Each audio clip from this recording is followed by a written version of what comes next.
Mm. Hello, good morning, everyone. Good morning, everyone. We're starting in a couple of minutes. We'll just give people a bit more time to join back or to join in.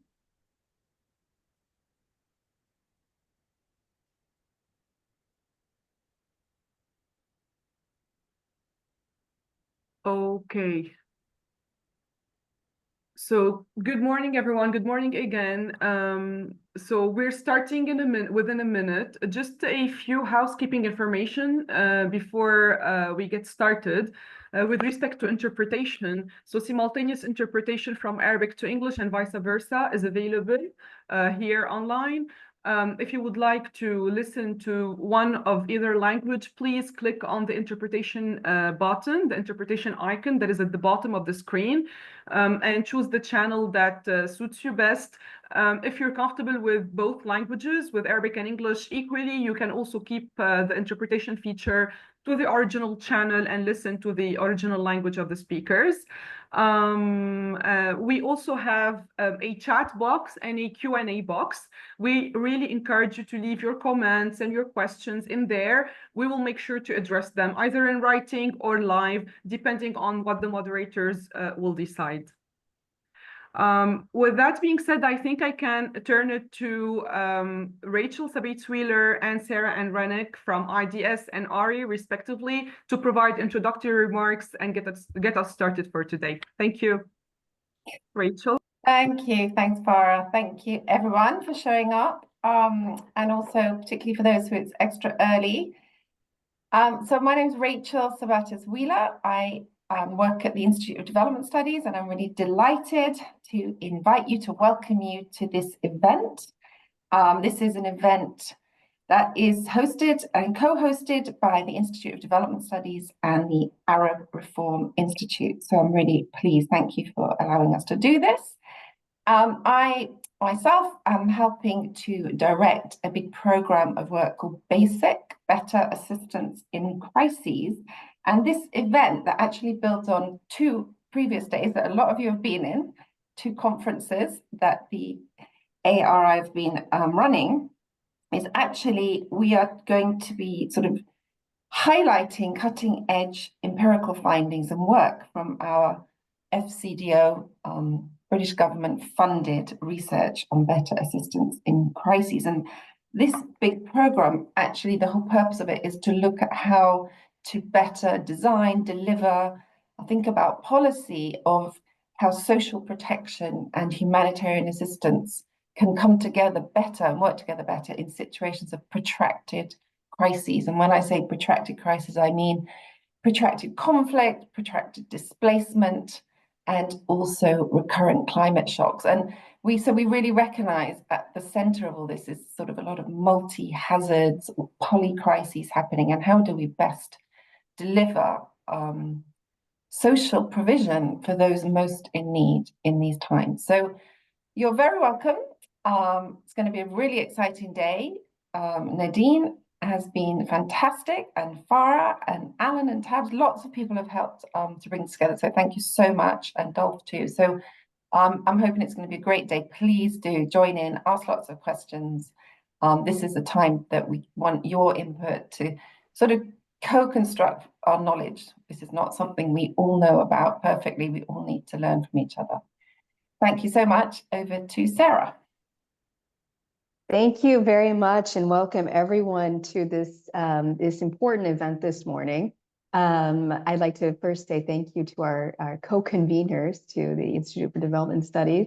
When the proposal was made to do this side event, we immediately jumped on the idea because it fits so closely with what else we've been doing these last few days in terms of conferences and different discussions we've been having, which is all part of our broader program on social protection, which is really aiming to figure out how we can build universal social protection systems in the Arab region that are going to be sustainable and that are going to be able to meet the needs and the very big challenges that we see in the region today, and move past a piecemeal approach, patchwork approaches, into more integrated approaches that are resilient, shock resilient, and responsive.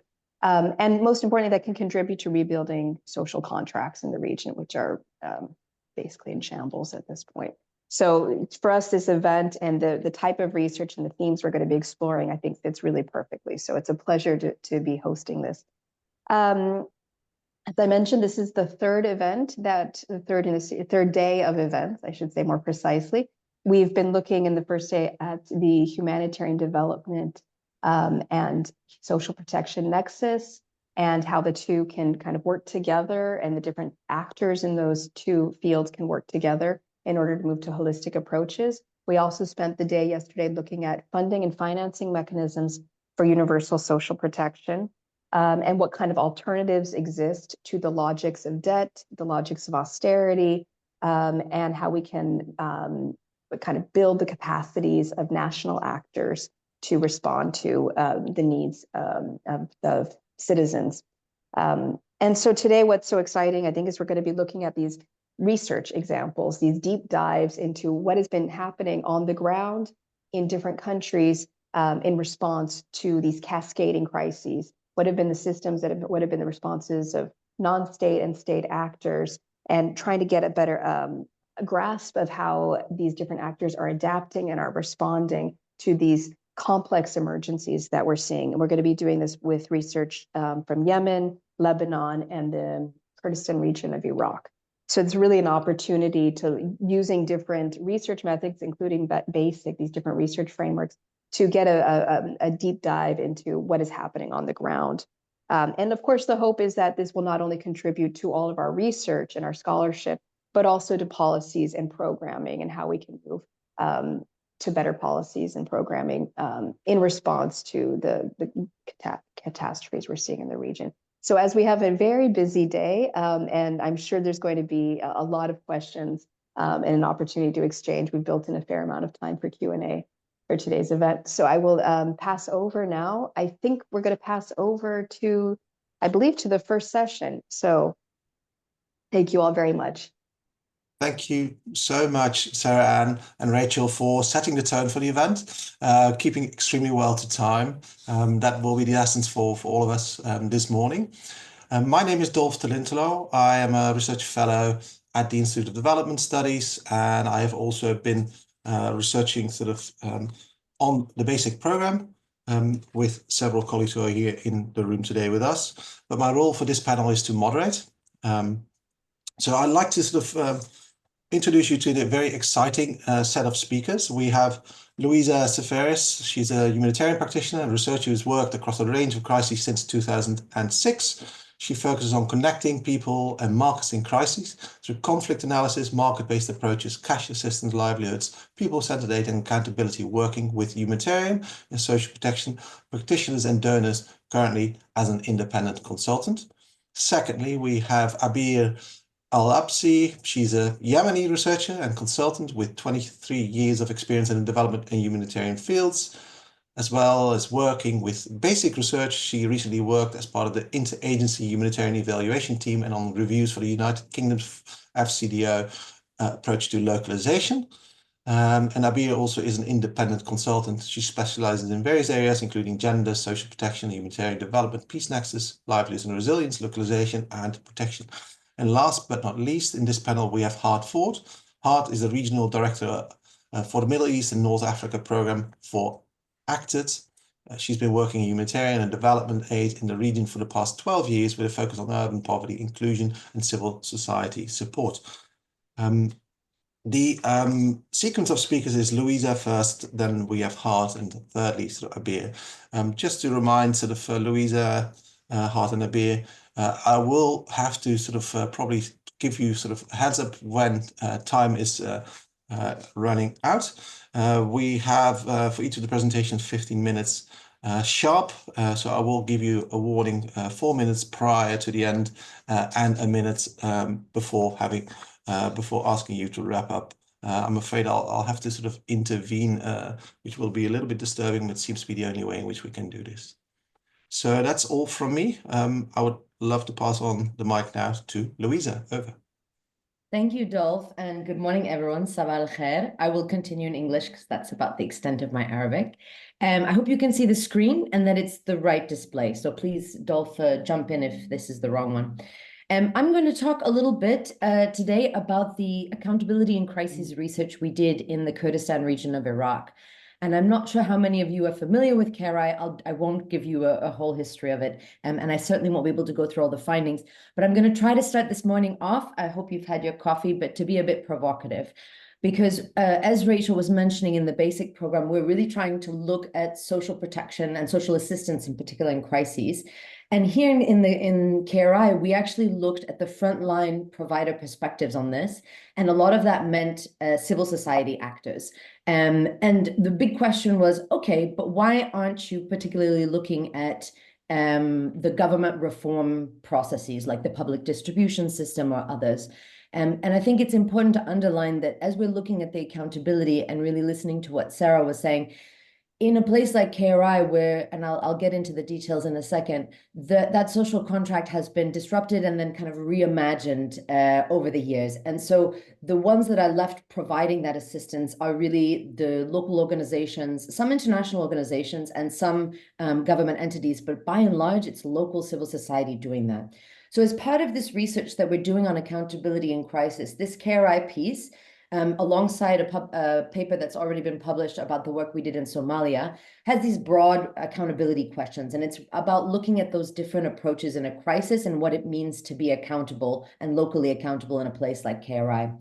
We had I think, immense privilege to be the second phase of basic research. So we had colleagues who were doing participatory research with people receiving assistance in Suleimania in KRI, so women living with disabilities and youth from Halabja. And we actually had the opportunity to shape our research based on what they said was the most important, which unfortunately is not always how this happens. So really from the community up, we were engaging with these providers and trying to understand their perspectives and their experiences on how to provide accountable social assistance with the aim of informing these ongoing social protection processes. So we did this work in Suleimania and Duhok. And I just wanted to start, again, I'm not sure how familiar you are, and apologies from my colleague Harem, who's actually in Suleimania. He is from the organization Pasewan, and we partnered together to do this research. It's election time in KRI, so he couldn't join us. KRI is a very particular context, but I think there's a lot of the recurrent themes in the region, right? So on paper, there's a policy and there are laws in place for social protection and for the social assistance to the most vulnerable and marginalized.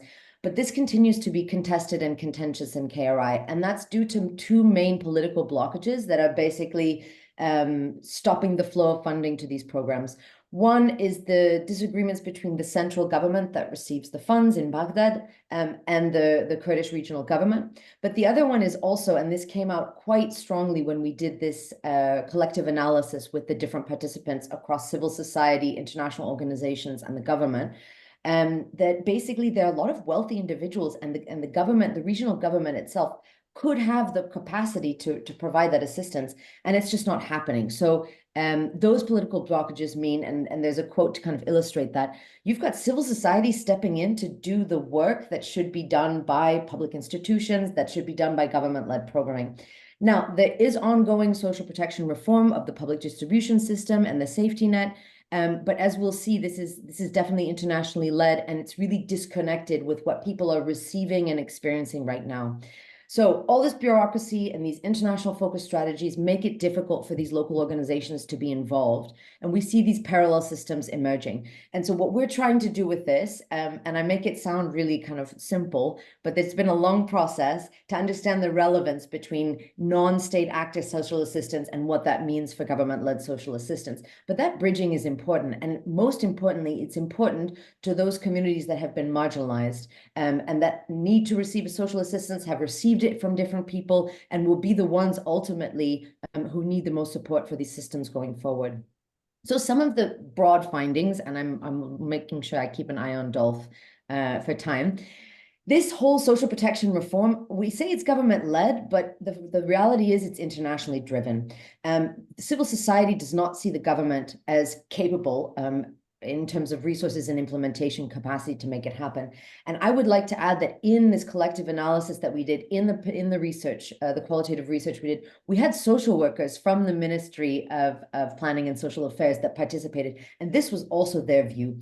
And that's because there hasn't been a lot of investment in that system. There have been other political priorities. And as such, this international aid coordination leaves organizations behind.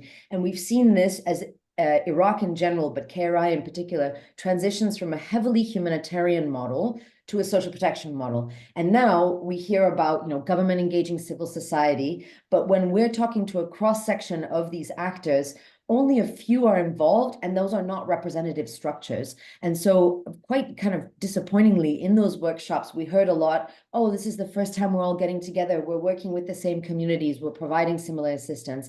And so that means that you've got this parallel system. And personally, having worked for an INGO in KRI about 10 years ago, I was actually kind of horrified to find out how much these local organizations had been doing that we as part of that international system were not aware. And so building a social protection reform process on this is quite problematic. I am not going to go into the second point in much detail because many of you are researching and probably targeting has taken over your daily life, and we haven't stopped talking about targeting, I think, in the last 15 years. But in this research, it's worth underlining that people are speaking different languages. And this is now coming to a head for the formal government-led social protection reform, because what we see is that in KRI, historically and culturally, and then now as a result of these new processes, local organizations have a list of recipients, and then they prioritize. They work their way through that list. Versus the larger programs and the internationally kind of what's considered more robust targeting, has a cutoff point for eligibility, and that's creating a bit of cognitive dissonance. And recently, the government of Iraq and the regional government of Kurdistan have expressed to the international donors that they're not interested in some sort of imported targeting strategy that has this arbitrary cutoff point. It needs to be coherent, it needs to be universal, and it needs to be acceptable to the Iraqi public. And then finally, just to underline that in this provision of social assistance from these civil society actors, there is this lack of standards and completely ad hoc funding. So they were talking about who their local donors were in terms of wealthy enterprises or individuals, some people from abroad through religious networks. There's a lot of sponsorship models, and that makes it very inconsistent. And we kind of explored what that meant. But that also leads to harm, whether intentional or not. And this came out very strongly in our colleagues' research, or the participatory research. We saw this duality of social media. We could probably have a whole other discussion just on social media, where people receiving aid found social media use, the publication of their image without consent, to be quite invasive and harmful to their dignity and agency. But at the same time, when we're talking to frontline providers of these civil society organizations who have banking blockages and can't get funds into their programs, they can raise a huge amount of money quickly. And so it's not just something that we can ignore. And when these formal social protection processes are going on, social media is usually not on the radar of the decision makers. And this is a real risk, particularly in the context of KRI. So just to kind of summarize, what are some of the things we're seeing in terms of the accountability of this locally led social assistance that could really inform these national and internationally driven processes? Well, this human element, we cannot underestimate what that means to make accountability more personal, but unfortunately less systematic. And so we see elements of trust, of information sharing, all the kind of transparency, all those cornerstones of accountable social assistance, particularly in crises. They're happening, and they're happening a lot more at that local level. But again, it's really if people can stumble on the right people and they can access that information, they can even shape the type of assistance they provide, but it's really done on an ad hoc level. However, we wanted to highlight that this collective decision-making was a very maybe KRI specific, but it made a crucial difference in terms of how organizations took decisions and how they were communicated to communities. And that's something that we're passing along to the big international donors and the big international institutions that are involved in the social protection reform is think about ways to make that decision-making collective. It shouldn't be happening behind closed doors because it will be a really difficult transition in the KRI. As such, because of this human element being personal but less systematic, recipients, and this came out very strongly also from the other research of our colleagues, which organizations to trust and which are principled, they look like the same at face value. And some of them, because of the system, the way it's set up, that civil society in the KRI, is not really involved in a lot of these social protection reform processes, but B, have to go through a very particular and bureaucratic process, where ironically, it's super easy to set up any sort of NGO or institution, but then to make it legitimate or to put in place those structures becomes really, really, really difficult. Makes it, very difficult to think about how this can be brought into the social protection reform processes. And then finally, because we're talking to frontline staff, we are spending a lot of time looking at their perspectives and their roles. And you'll see in the paper, we spend a lot of time looking at the day in the life of. So what is it like to be a monitoring officer with a local organization, or the director of a community-based organization that focuses on providing basic assistance to communities? They're bearing the brunt for this accountability, but they're not involved in this decision-making. And the frontline staff of international organizations are very unaware of what's happening at the reform process. So what that means is that disconnect, it continues, it perpetuates, as we're going through these reform processes.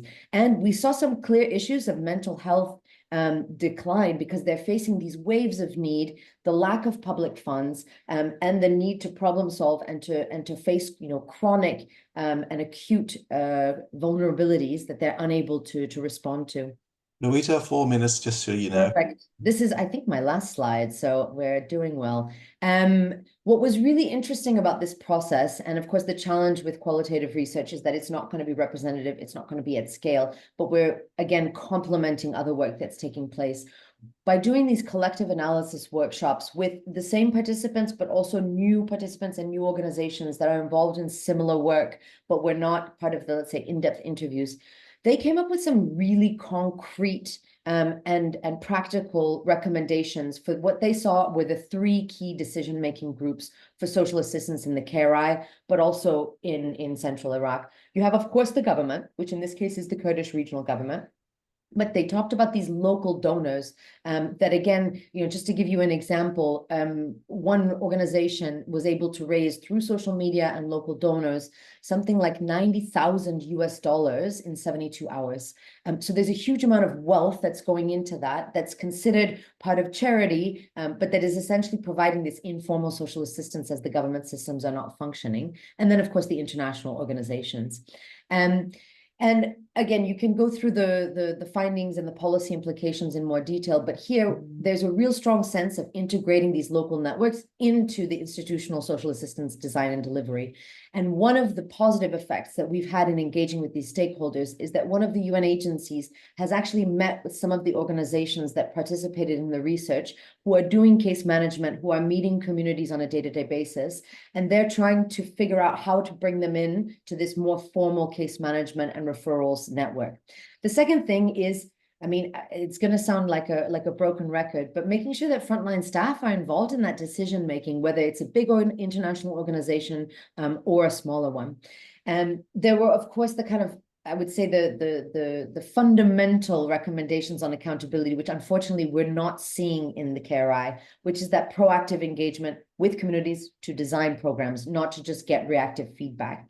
But there was this sense that this cultural and contextual elements to accountability must absolutely be involved in the technical aspects of social protection and reform. So whether the government is talking about targeting, or we're looking at what would be that network of referrals and case management under the banner of social work, it has to be looking at what KRI, what people prefer, but also what they've lived through. We were talking to people from Halabja, and there comes a lot of baggage and of trauma with the central government in Baghdad. And then finally, even though it's not considered representative, not to just rely on statistics, to have the stats and the stories and use that as an accountability tool to understand also who's providing social assistance. And then finally, the last point was, even for those who spend day in, day out working with the government on social protection policy, the evidence is not accessible. It's 300 pages. It's very technical. What you're looking for is on page 172. And this came from even those who were taking decisions. So this idea to break it down, to make it accessible, not just for communities, but for those kind of policy level decision makers that are not involved in the day-to-day, for example, digitizing the public distribution system, this was something seen as important. I could go on forever. I'm going to stop there. But thank you for the opportunity. And we hope that we see more of this bridging between what's considered very disparate systems to learn from the informal and community-based ways that social assistance has been provided in crises. Thank you so much, Louisa. That was a wonderful sort of whirlwind tour of your findings. I'm sure it will generate sort of loads of questions from the audience. So as we are collecting those sort of in the chat, we will move forward now as we have sort of our Q&A session at the end of the 3 presentations.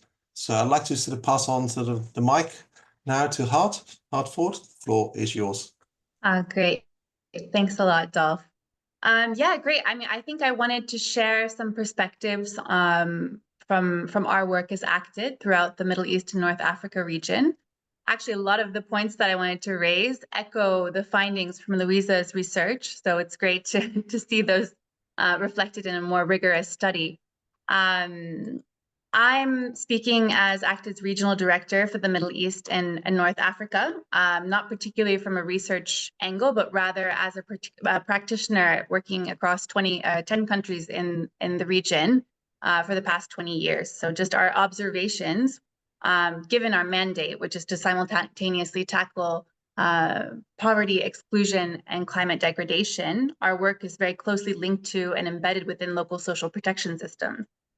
So, we've seen throughout the region that we have strong centralized social protection systems actually developed and rolled out throughout many countries, but we also know they're inevitably impacted by the continuous shocks that the region faces.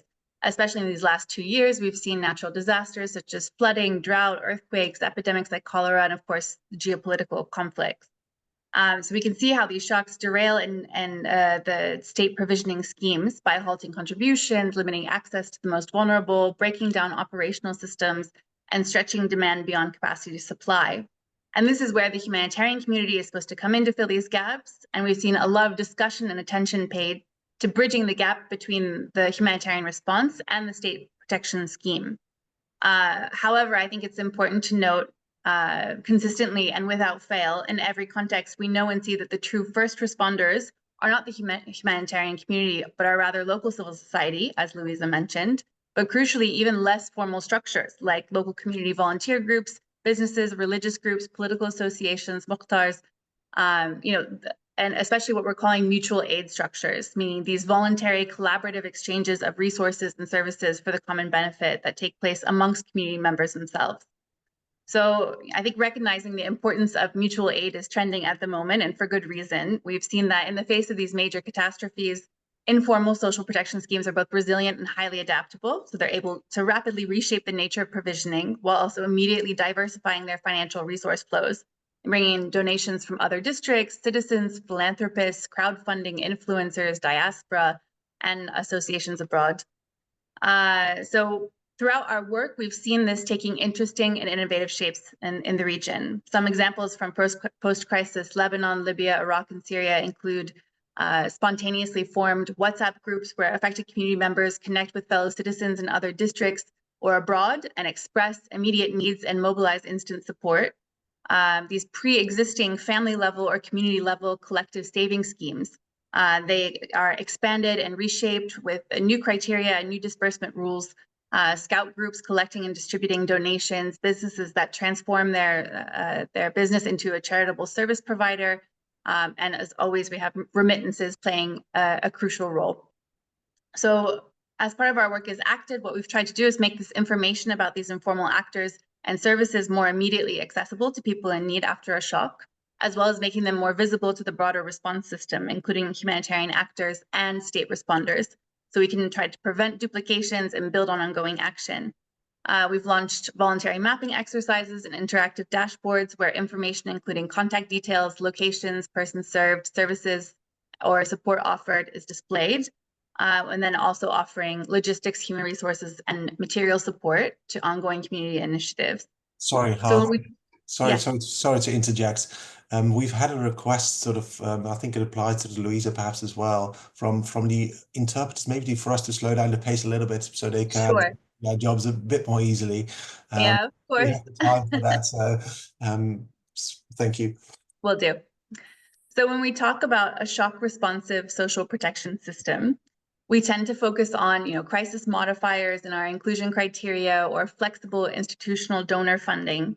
However, these adaptations cannot fully close the gap between a shock and a response.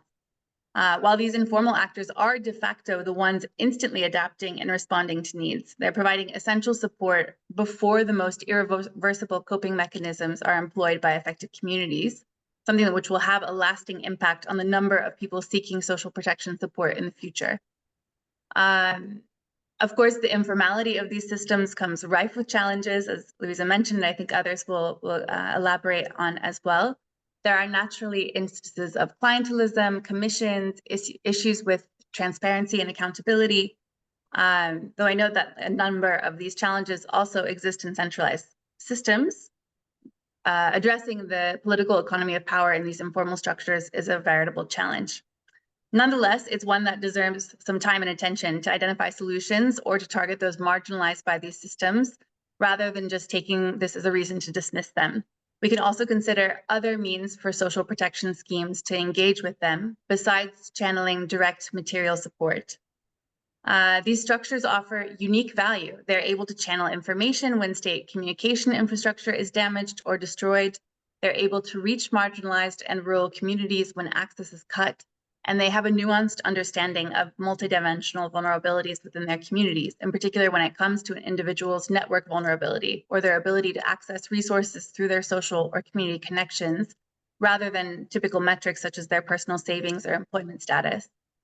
Moreover, informal provisioning often targets those who fall through the cracks in centralized schemes, notably informal workers, women, and migrants. So they should thus be considered and treated as an essential resource when designing a shock responsive and accountable social protection system. And we can think about how to consider them when we're doing preparedness planning for future shocks, something that new technology developments can even make easier and make more possible within these broader systems. So I'll stop there and leave it to our researchers to expose more on the potential and challenges of these systems. But thank you very much for the opportunity. Thank you so much, Hard. Really fascinating, and we really are witnessing some strongly resounding themes across the two presentations. So over to you now, Abir. Yes, thank you, Dolph. I don't know, shall I speak in Arabic or English? I can do both. First of all, good morning, صباح الخير جميعا. It's really a pleasure to be with you today in this webinar. Could anyone just share the presentation? I asked the organizer to share from their end because the net connection is really bad in Yemen.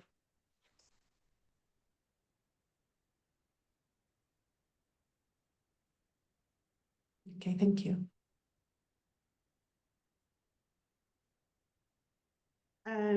I prefer to continue in English, so I will try my best to speak slow as much as I can so that the interpreter can do their work.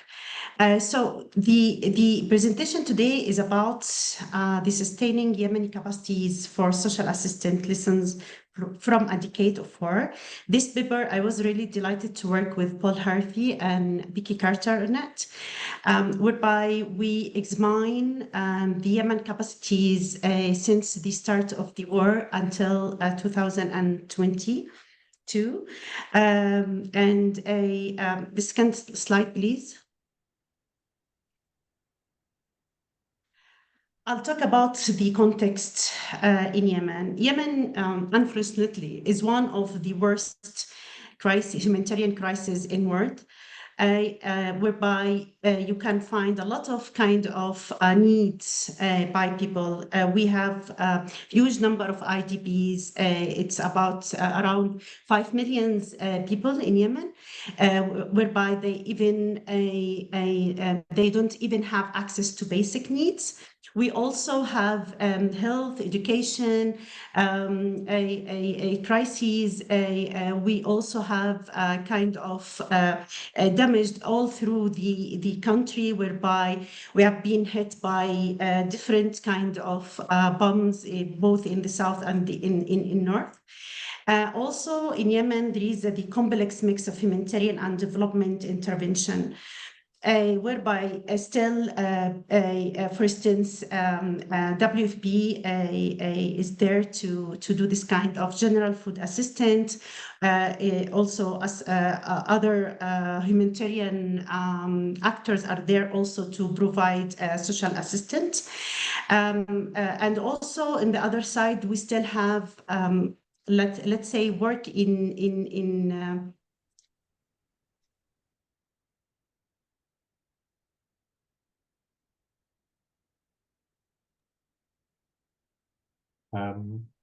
Hello, have we lost?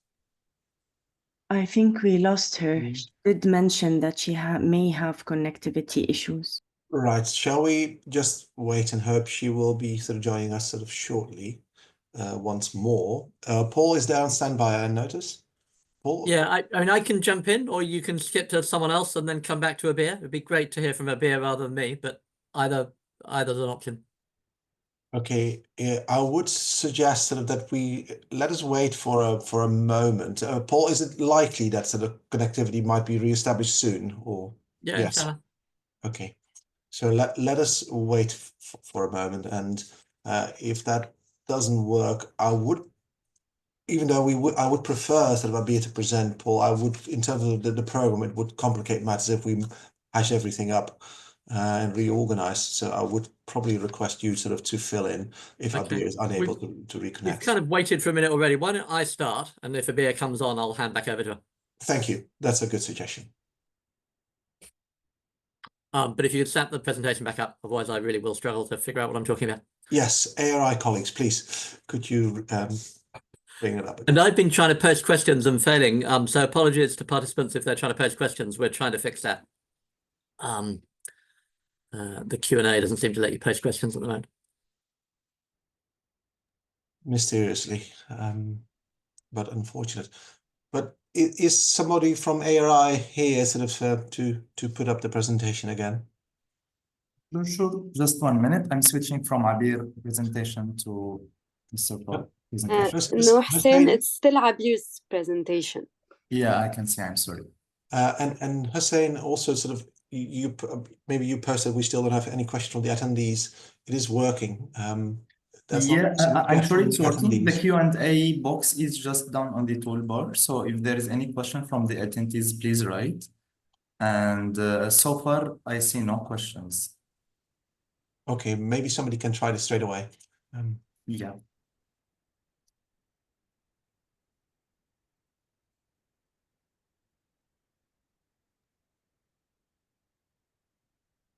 But the presentation, is that possible to bring up now?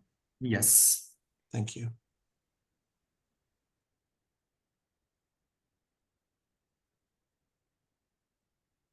I'm sorry, 1 minute.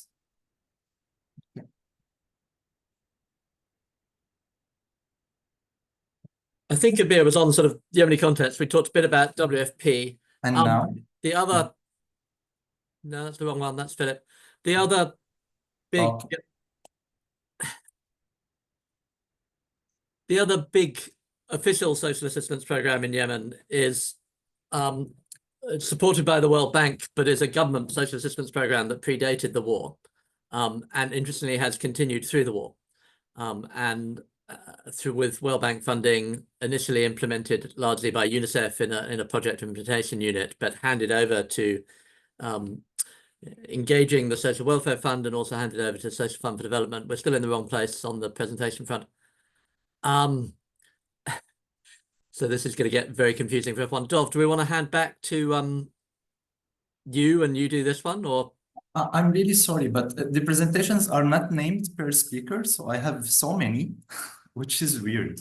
I have panel 1 presentation and panel 2 presentation. So we are in the panel 1, right, Joanna or Dolph? You can. We are in panel 1. We Yeah. are in panel 1, so it must be the last one now that you'll find. So in the panel one, we have Abir and I have the other one by the previous speaker. So I have only two in my laptop. So can you email Yeah, it to me? Hussein, it's still Abir's presentation, the same one you were playing before she cut off. Okay. So he's continuing for Abir, so we need to just put the same presentation. So I closed it by mistake. So now it should be presented. And I can confirm now we can see the questions sort of in the chat as well. Yeah, so here we are. So the striking thing about the World Bank funded unconditional transfer is it's trying to build on a pre-war government program. And it's fascinating it's to be able to continue through the war. But it's been various drawbacks. So the list has been largely stuck. It hasn't, for political reasons, been able to add or take many people away from the list, other than some attempts to take people away who have left the country or are dead. And the amount hasn't changed. So it's been completely eroded by inflation. So it's successfully still providing cash transfers to 9 million people, but it's providing them with an ever smaller amount of money. So it has limitations, but in some ways is a really interesting example of being able to continue a social protection system through war. So moving on, next slide. Someone's able to do that. So, you know, there are some real achievements to recognize in terms of what sort of capacities and systems have been able to be sustained through the war. And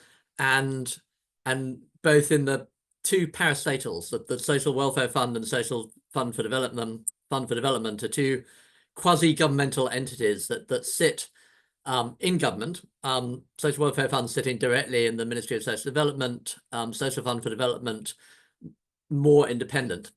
So its staff aren't official civil servants, and they're paid international salaries rather than local salaries. And initially in the Project and Information Unit run by UNICEF, but increasingly handed over to SFD, a lot of the sort of technical infrastructure of a payment system has been built and maintained. Interestingly, in the research, we were also looking at sort of what hasn't been built and maintained, and striking that was the sort of cadre of professional social workers who largely sat in SWF and therefore were official civil servants. It was hard for donors to directly pay salaries, so their salaries largely weren't paid. They were continuing to work, but struggling to do so. They struggled to have any budget to travel anywhere. The offices of the SWF were very run down. And as I was just saying, the sort of decisions about targeting had got largely stuck because of the sort of political divide in Yemen. So both WFP's list and UNICEF's list have been struggled to retarget, and with all sorts of political dimensions around that. So just the sort of wider emerging themes that came out of the research looking at Yemen we talked about were a need to focus on maintaining and strengthening capacities at the local level, a need to focus on the capacities I've just been talking about of the sort of social workers beyond payment systems. Often in cash transfers in crisis, there's a tendency to focus on just how you transfer resources to people, and that's clearly important. But there's a sort of broader umbrella of social protection capacities and skills that often gets atrophied and is important to think about. And so looking beyond the narrow technical focus, considering a broader spectrum of institutional organizational capabilities and thinking about social workers and not just payments. And that's it. We've probably taken up by 15 minutes, largely by technical difficulties, so apologies for that. We were going to watch a little video from Wesham, so just scroll through and see if that's on the last slide. Can we go to the next slide? Yeah. So if you click play, this is... my name is Wissam Aid. I'm the Deputy Managing Director of the Social Fund for Development in Yemen. I've been asked to talk about capacity and how we maintain or improve and expand capacity during these difficult times and the challenges around maintaining capacity. So to begin with, maybe we have to look into the rear view mirror and think about the 20 or so years before the conflict. And the support we received from the international community in building systems. And that really puts us in a strong position, having that investment, 20 years of investment in that capacity, puts us in a strong position to deal with the conflict we find ourselves in today. However, in 2015, at the start of the conflict, we were on the verge of having all of that investment being irrelevant, because you find yourself in a new operating environment. You find yourself facing new challenges. What do you do with your targeting system? You have 500,000 or 1 million internally dispersed persons to adapt. An adaptation for social fund, and institutional level, and adaptive leadership. And what I mean by that is how we mobilize teams from across the functions of social fund to deal with tough issues and tough challenges. You're operating in a conflict environment. You have less say as an insider. The international community has a bigger say, and I think that also reflects into how we manage social protection programs. Shared sovereignty is supposed to be a stopgap. It's a temporary solution. We're living it now for 9 years. And the risks are that it undermines capacity, undermines localization moving forward. So that's a challenge for social funds to address, to work with our international partners. The kind of conflicting values between the localization agenda and strengthening local capacity, whilst dealing with shared sovereignty and hopefully bringing more back to local decision. Thank you very much. Great. That is Wessam Kaid, as he said, he's the Deputy Manager of the Social Fund for Development. That's a sort of talking head video we actually did for the World Bank Fragility Forum in DC earlier this year, because we wanted to get into DC, but visa problems made it difficult. And yeah, he's talking about this Social Fund for Development, which is this parastatal organization that's played a really interesting role in sort of straddling. It's been able to work in both the north and south of Yemen, and so has played an interesting role in being sort of quasi-governmental, but also to some extent neutral across the political divides in Yemen, and therefore able to continue delivering assistance. So there are all sorts of limitations to the systems and capacities of official social assistance in Yemen, all sorts of need for the sort of informal social assistance we've also been hearing about from Louisa and ACTED, but a really interesting mix, and the need to recognize some of the achievements in keeping those systems going. Back to you, Dolph. Thank you so much, Paul, particularly for stepping in at extremely short notice, as Abia had to sort of abandon sort of her involvement, unfortunately.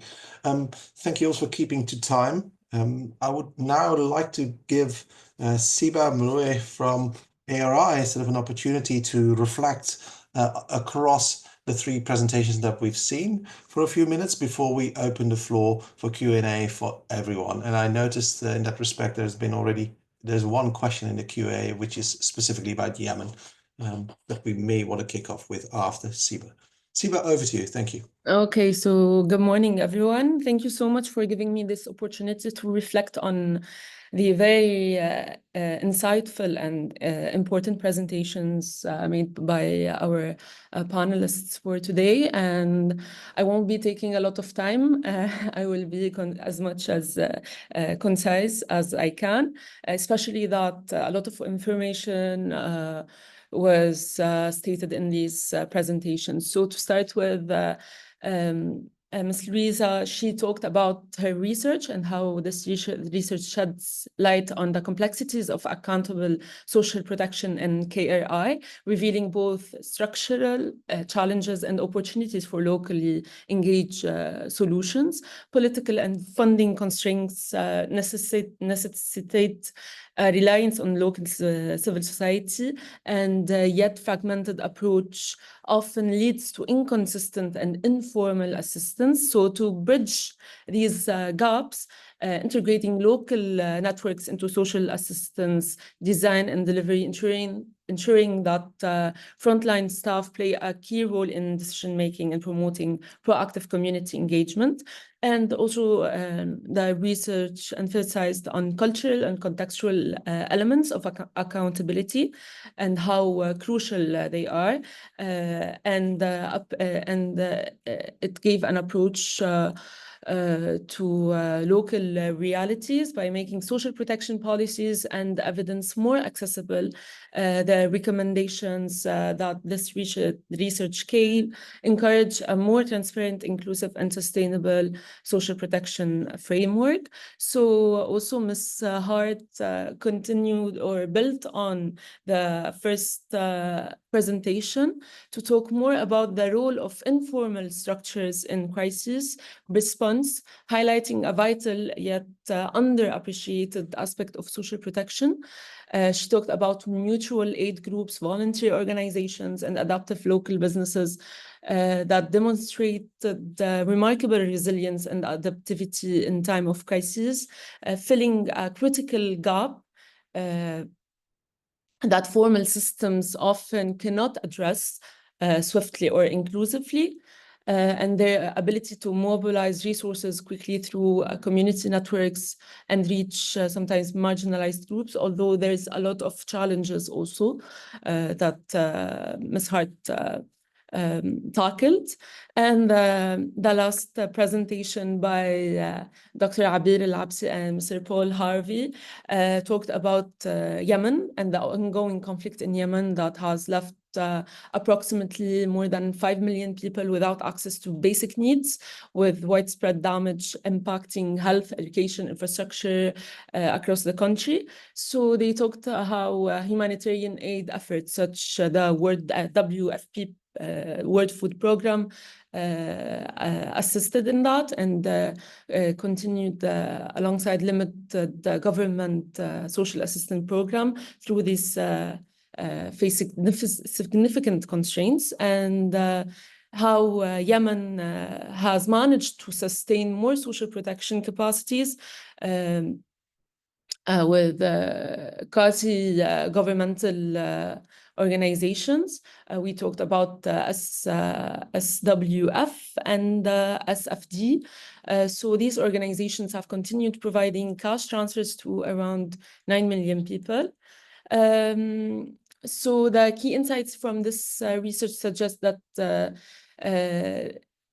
the importance of maintaining local capacities and a broader approach to social protection that goes beyond cash transfers and strengthening social worker networks, sustaining institutional skills, and focusing on organizational change. They are very crucial to improving social protection in crisis. So these lessons underscore the need to develop resilient and adaptable social assistance systems that can operate under challenging conditions. Now, please allow me to switch to Arabic in order to give my a little bit of reflections that are more about the overall topic. سأتحدث الآن باللغة العربية. أود أن أقول أن العالم العربي اليوم وخاصة البلاد التي تحدثنا عنها وهي إقليم كردستان العراق، اليمن وأيضا القليل عن لبنان. هذه البلاد العربية تعاني من العديد من المشاكل والصراعات والنزاعات، منها المسلح ومنها أيضا الحروب الإقليمية. هذه الحروب تؤثر بشكل كبير على قدرة الحكومات وقدرة الجمعيات الأهلية من مساندة ومساعدة كل القاطنين في هذه الدول على مواجهة هذه التحديات. ولكن هذا التعاون الأساسي بين الحكومات وبين الجمعيات الأهلية وأساسي ويمكن العمل عليه لتحسينه وتطويره من أجل مساندة ومساعدة هؤلاء الأشخاص في تخطي هذه التحديات وفي العيش في منطقتهم والحصول على عيش كريم إلى حين أن تزدهر هذه المنطقة وأن تتخطى هذه التحديات. شكرا. Thank you so much. I think that's it. Thank you so much, Siba, for a excellent sort of summary across the 3 presentations and for presenting that also in Arabic. So we are doing really well for time. We still have some extra 5 minutes for Q&A now. So we already have some questions in the Q&A box. There's been a little bit of confusion, so let me clarify. Let me clarify. So there is a Q&A box right at the bottom of your screen, which is not the chat box. So to be clear, please put all your questions in the Q&A box and we will pick up on them as we can. But otherwise, perhaps people can put up their hands sort of if they wish to raise questions. And we already have had one question specifically for Paul and Abir. And Paul, you have already answered the question sort of in the box, but perhaps you could start sort of maybe just summarizing what the question was and how you responded to it. Yeah, it's a great question, and it's a really difficult challenge in Yemen. There are clearly all sorts of data privacy and security risks around registries, who gets targeted, and where data about people is stored. It's an extremely contested country. There are huge security risks for all sorts of people, not least the staff of aid agencies, both international and Yemeni, who've had a wave of arrests this year in Houthi-held areas of Yemen, and a number of people remain arrested. And so it's something that all actors trying to provide assistance in Yemen need to be really careful about. And so what you've got is a really confusing mosaic of sort of systems and registries and data that the more you try and find out about, to be honest, the more confused you get. So we've been doing research on this the last few years, and I'm not sure I'm going to get this entirely right. But both the 2 biggest programs, the World Bank the World Food Programme Food Assistance and the World Bank funded Unconditional Cash Transfer Programme, actually have as a starting point the same registry. It's the pre-war proxy means test targeting done by the National Cash Transfer Programme, done by the World Bank Programme, and the starting point for both WFP and the ongoing World Bank Programme that sort of was revitalized is the same. With the World Bank doing some retargeting over the last few years, the World Bank doing and UNICEF doing less, but the 2 databases now don't talk to each other because of these privacy concerns. So kind of no one really knows who's getting both, who's getting nothing, and who's getting one or the other. There's very little interoperability and harmonization, despite years of talking about it, and it remains one of the big challenges to more effective assistance in Yemen.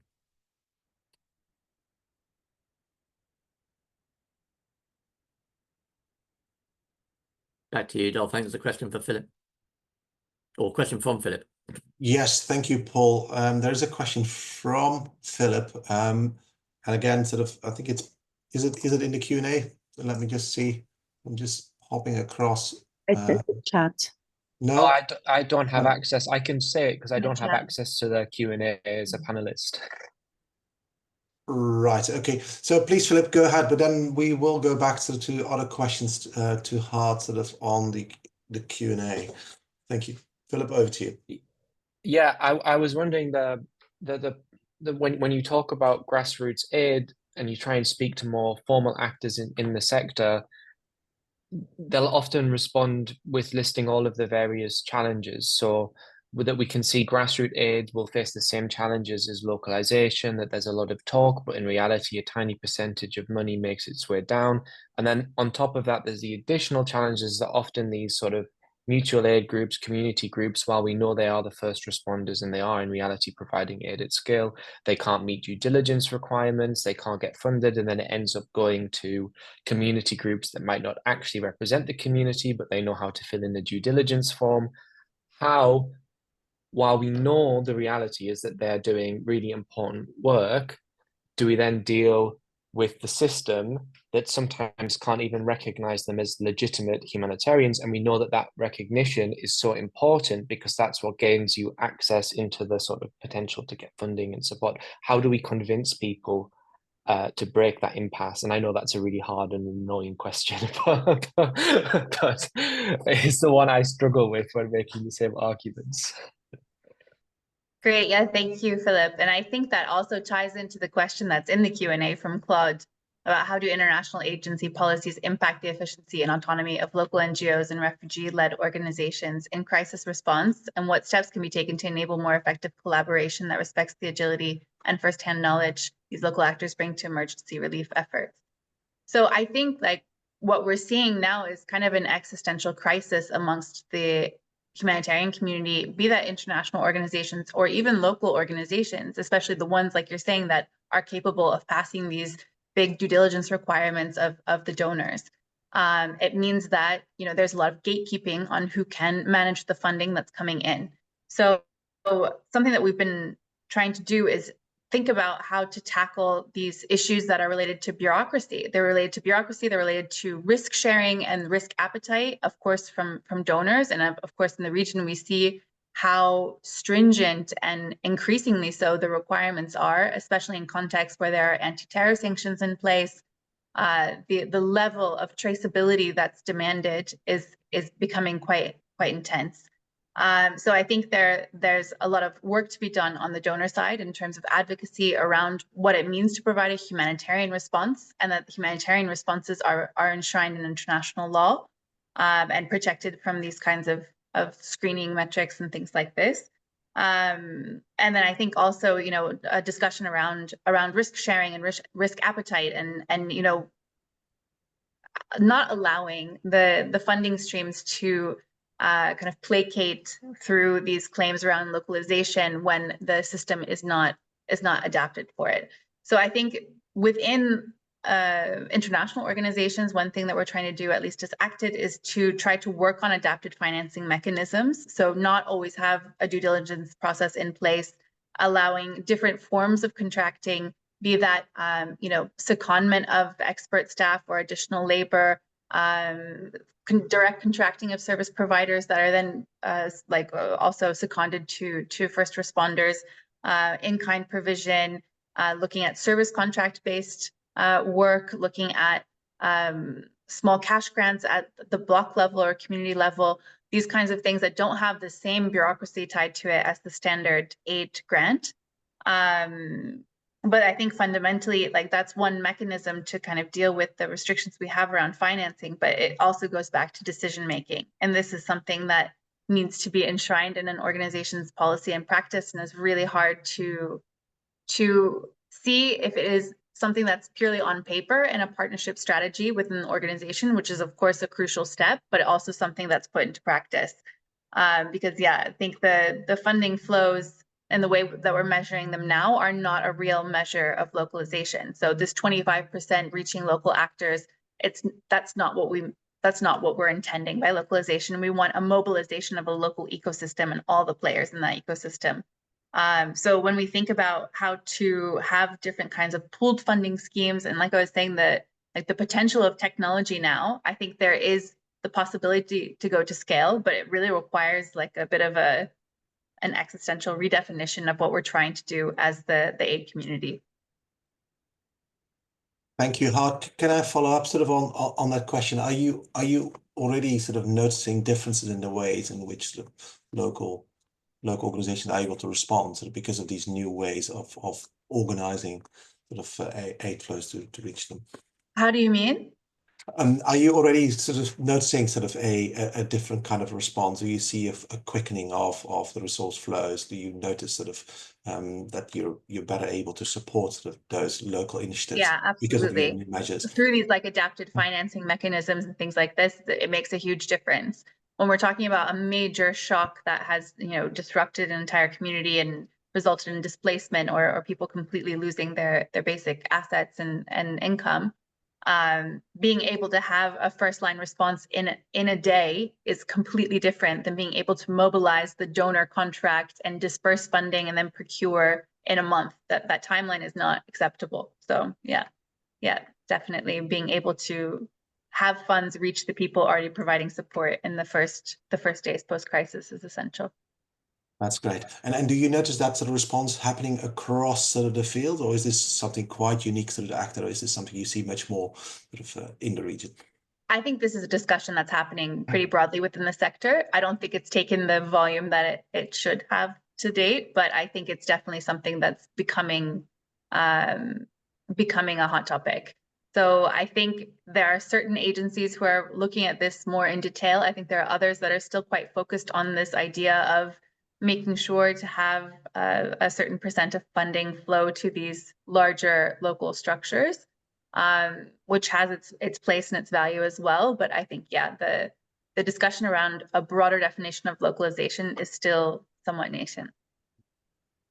Great, thank you so much. Let's move on to further question. We had a question from Yuhun Belay asking to the presenters of the Yemen's case, how do local social systems develop resilience in the face of prolonged conflict? And what strategies can strengthen their resilience in such challenging context? Yeah, I was going to sort of respond to that slightly, wrapping up also saying something about what Hart and Philip were just talking about. So in Yemen, the sort of localization in practice has often looked largely like, international organizations funding Yemeni NGOs that are sort of business-like NGOs that are able to meet these diligence requirements. And that leaves out the sort of broader ecosystem of community-led responses that we've been hearing about, and that does localization in a very narrow way that Hart is talking about trying to sort of get around and avoid. And it's a system that is problematic because it leaves out sort of broader civil society that's more generally responding, and that has a fair amount of sort of corruption built into it. So local Yemeni organizations sometimes have to bribe international organizations in order to get contracts or be put on framework agreements. And so clearly the way it has been working is problematic, and it needs to move in the way that Hart's been talking about. And have a sort of broader look at sort of community-led responses in civil society and how that can be supported. And that is what would build resilience in a more effective and efficient way. The other thing I think that emerges from Yemen is that localization is often too focused on civil society and leaves out government. And that there are ways in which, through the sort of quasi-governmental entities such as SFD that we heard about, you can, even through conflict, even in places where that's difficult because of anti-terrorism legislation, find ways to support government, and it's governments that can best deliver social protection at scale. And so you need to do both. You need to support both civil society and governments. And one of the best ways you can support governments is by finding ways to pay social workers, because they're the sort of professional frontline workers who can do case management, who can do referrals, who have skills and expertise that often gets atrophied during wars. We wouldn't try and run a health system without trying to pay doctors and nurses. We try and run social protection systems without paying social workers, and that's daft. And even in conflicts, there are ways that you can find to continue to pay government workers that the health system has developed, even when it's difficult to pay civil service salaries, and social protection needs to learn from those mechanisms, find ways of doing it, and that would help to build resilience. Right, so and the social workers sort of are sort of a common sort of way in which sort of social assistance is distributed through government programs in the region. Yes, that was a quick nod, which I'll take for assent. Thank you. So do we have further questions? We haven't received further questions in the Q&A box, which perhaps sort of allows other people to come up with additional questions. Let me see if there's something from my end. Or perhaps we could also invite sort of the panelists to ask each other questions if you feel like doing so. I would actually love to ask a question to Hart, but also Paul, and I guess Abir is not back with us. One of the things that we've been struggling with a bit, particularly with all this localization rhetoric, is that, obviously as local, it should be locally led, and we really want to see local social assistance reforms, whether it's with the government or civil society. But we also are confronted with the stark reality that local action can also reproduce some of the power dynamics and the power imbalances and the exclusion. So in the KRI, for example, the big glaring case is of the Yazidis. So if we're relying on community mechanisms and they have been marginalized and excluded for a long time, what does that then mean about building inclusive and accountable social protection systems? So I was just wondering if the other panelists could reflect on how you notice those power dynamics, and then what are some of the ways in which, because it relates also to the question that was asked in the chat around response biases, etc. How do we look at kind of power biases or the reproducing hierarchies when we go with locally led action?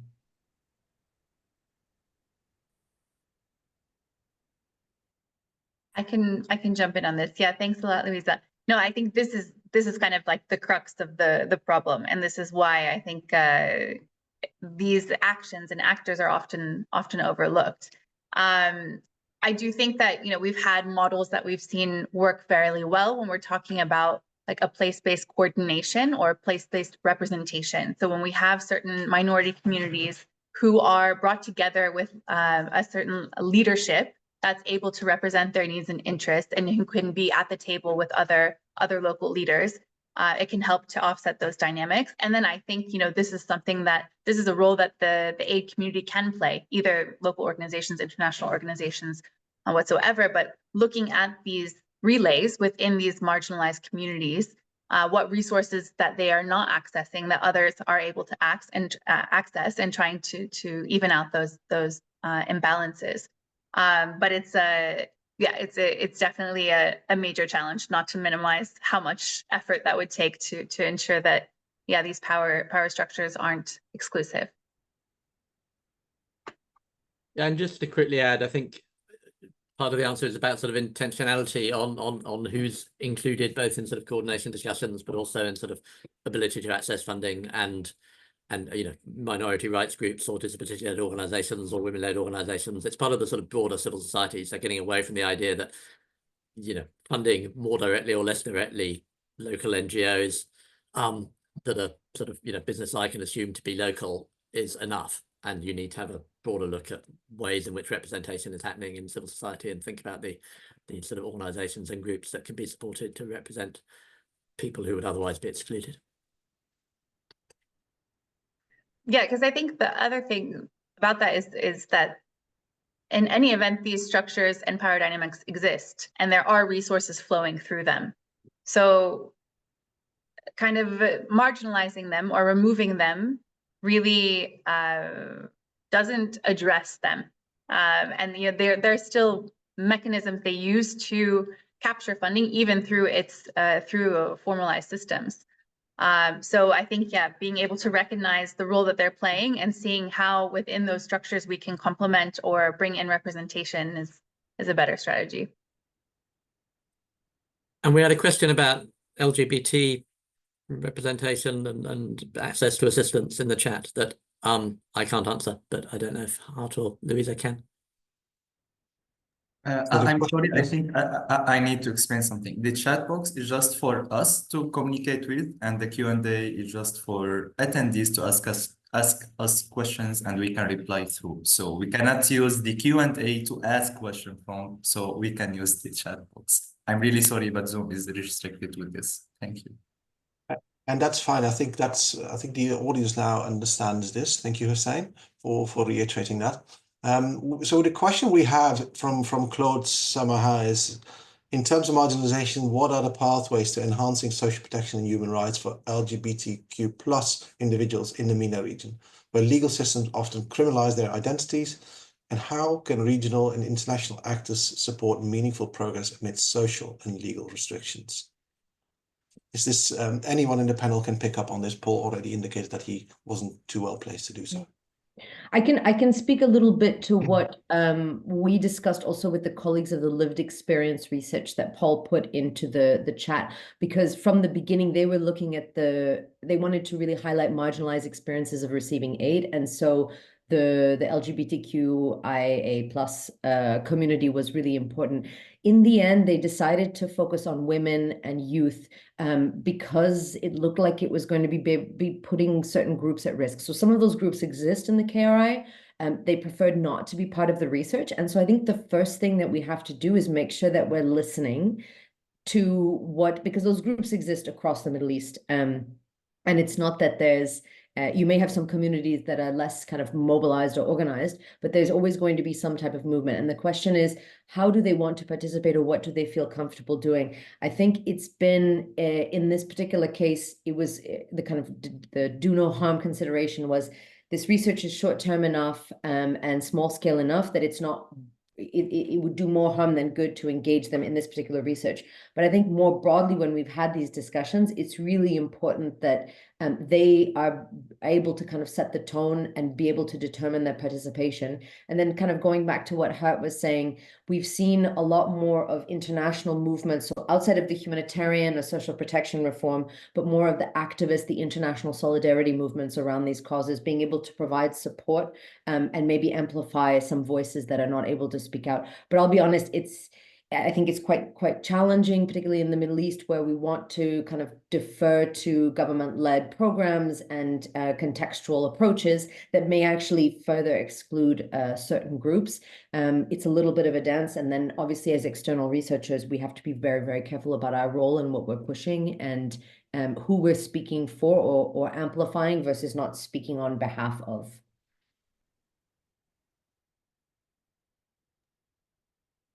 Other panelists who would like to come in on this particular question?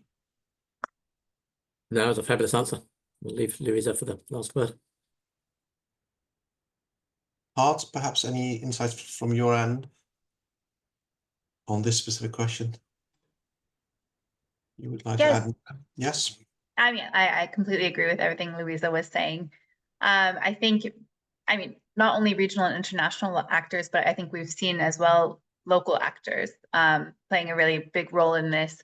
I mean, in particular in Lebanon, where we're tackling this topic, but there are groups that are supporting the local social systems and networks that are creating safe spaces and services for these populations. So being able to direct resources towards them is really, really critical. Seeing how to mobilize and integrate some of these messages that can push forward these reforms through other existing advocacy actions.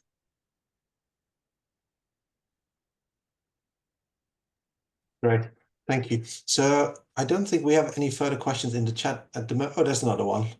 Sorry, there are sort of new questions which I'm just picking up on. There's a question from Mahamadou from West Africa. He says, I'm a social protection specialist working for WFP in Chad, so I don't sort of know Yemen except for what I see through the media. My question is, in a context like Yemen, where there is civil war between two communities with country divided, how can you reach all communities in need and create sort of trustful relationships with all groups, leaders, government actors? This is back to the question about sovereignty that sort of your video highlighted, I suppose. Yeah, clearly it's really hard. Whenever there's civil war, and it's hard in Yemen as it is in many places where wars are going on, and hence in part the continuing role and importance of neutral, impartial, independent humanitarian actors who are able to negotiate with both sides of the conflict and maintain access. And so, the large-scale WFP program has been critical in providing significant amounts of assistance through the war to large numbers of people, and so I think in somewhere like Yemen, it's about getting the right mix of national and international action and the right mix of sort of supporting local actors and national capacities. As I was saying, one of the really interesting things about SFD, then Wessam, who we heard from, is the deputy director of SFD, has been their ability to be quasi-governmental, to deliver at scale a large-scale program that delivers across both sides of the conflict, and manages to be a sort of government entity, but a semi-independent sort of impartial one that works with governments both in the Houthi-held areas and the internationally recognized government-held areas of Yemen. And so, yeah, I think every country is unique in its own way, but finding institutional, organizational entities that are able to straddle divides and supporting them to be able to do that effectively is part of the answer. And that isn't always or only international humanitarian organizations. There are national and local actors that can sometimes play that role. And when they can play that role, finding ways to support them is important. Thank you, Paul. So I would like to pitch in with a question sort of myself as we perhaps wait a final few more questions. And it seems that sort of across sort of many of the presentations you've highlighted sort of the importance of local sort of informal if you like, social protection sort of arrangements and systems involving civil society, underlines sort of the importance of somehow aligning that better with government with government systems. And of course, sort of often sort of the discussions in terms of parallel systems is located actually quite different. It's located within sort of the efforts of humanitarian aid versus sort of the government. So it seems like sort of the way in which the language of parallel systems could be used, could well be expanded here. That's an observation. But my question really is sort of to perhaps all the panelists sort of. You've highlighted sort of the resilience, the adaptability, sort of, and sort of the rootedness of these local initiatives. But of course, the challenge partially is that they operate at a different scale, as you've highlighted, than a government could, or perhaps that a sort of a large international humanitarian sort of effort could operate at. But so how do we then sort of understand that? How do we understand how those individual sort of initiatives sort of function, how they make up something bigger than the individual sort of initiatives? And also, of course, to what extent do we already know sort of how the modalities of provisioning by these organizations, by these locally based sort of institutions and organizations function in terms of their ability sort of to identify beneficiaries on the basis of what principles, in terms of who are they able sort of to reach, and also who's falling through the cracks perhaps still because of that. I mean, what do we know currently, and how can we sort of get a better idea, a better understanding of what is going on? Do you have thoughts on that? Yeah, there's a lot of questions in there, Dolph. So I think in the sort of the bit of that question that was about scale, scale is really important in social assistance because of the scale of need. Across lots of countries affected by conflict, there's really acute and chronic, deprivation, poverty. People desperately need assistance, and millions of people desperately need assistance. And no matter how well you support sort of community, mutual aid, informal aid in somewhere like Sudan through emergency response rooms, that's not going to be enough. So you need large-scale formal assistance as well as better support to small-scale community and informal assistance. They're not an either-or, they're a complement to each other. And I think it's great that we're focusing on sort of community, informal, locally led assistance, and that's important to find ways to support it better and more effectively, but it shouldn't be at the expense of thinking about large-scale state-led formal assistance or internationally led assistance when state-led assistance isn't possible. And yeah, you need to do both. Louisa, over to you. Sure. I was thinking also how, when you were talking about place-based organization and coordination, and it reminds me of the discussions we're having on area-based, which is similar. What was interesting, the comparison between our research in Somalia and the KRI is that in Somalia, if you do area-based coordination, you actually might have people hiding in plain sight. This has been discussed for the last 5-10 years or so, where you have minority clans, and this is where Paul was mentioning the kind of minority groups that are quite important to include, because place-based, I think, is one way to make that link. And I think, Paul, just to underline what you're saying, it's not an either or it's all together, and then understanding, looking at the kind of frameworks, what's been laid out in terms of entitlements and what are the basic needs that need to be met. It might be called the spaghetti method, right? You're throwing things on a wall and you're seeing what's going to stick. And one way to make sure that there's coherence across the locally led initiatives is that place-based or area-based. But again, going back to this complementarity aspect, whether it's the government or international organizations, it sounds kind of so basic, and no pun intended on that, but the context is really, really important. So understanding how historically people were interacting, what has happened since the conflict. I think that's one of the things, for example, having worked only in Yemen in the recent years, providing technical support on the practitioner side, to hear what the colleagues in Yemen are kind of reminding us or teaching us about where those systems come from, I think is quite important. And then you mentioned something on the modality of provision, so the ability to identify people.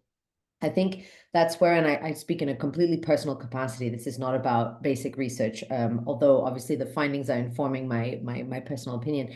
we're seeing way too much copy paste from these international institutions that are supporting governments to do targeting across the region. So you could remove the name of the country and that same targeting approach could be applied anywhere.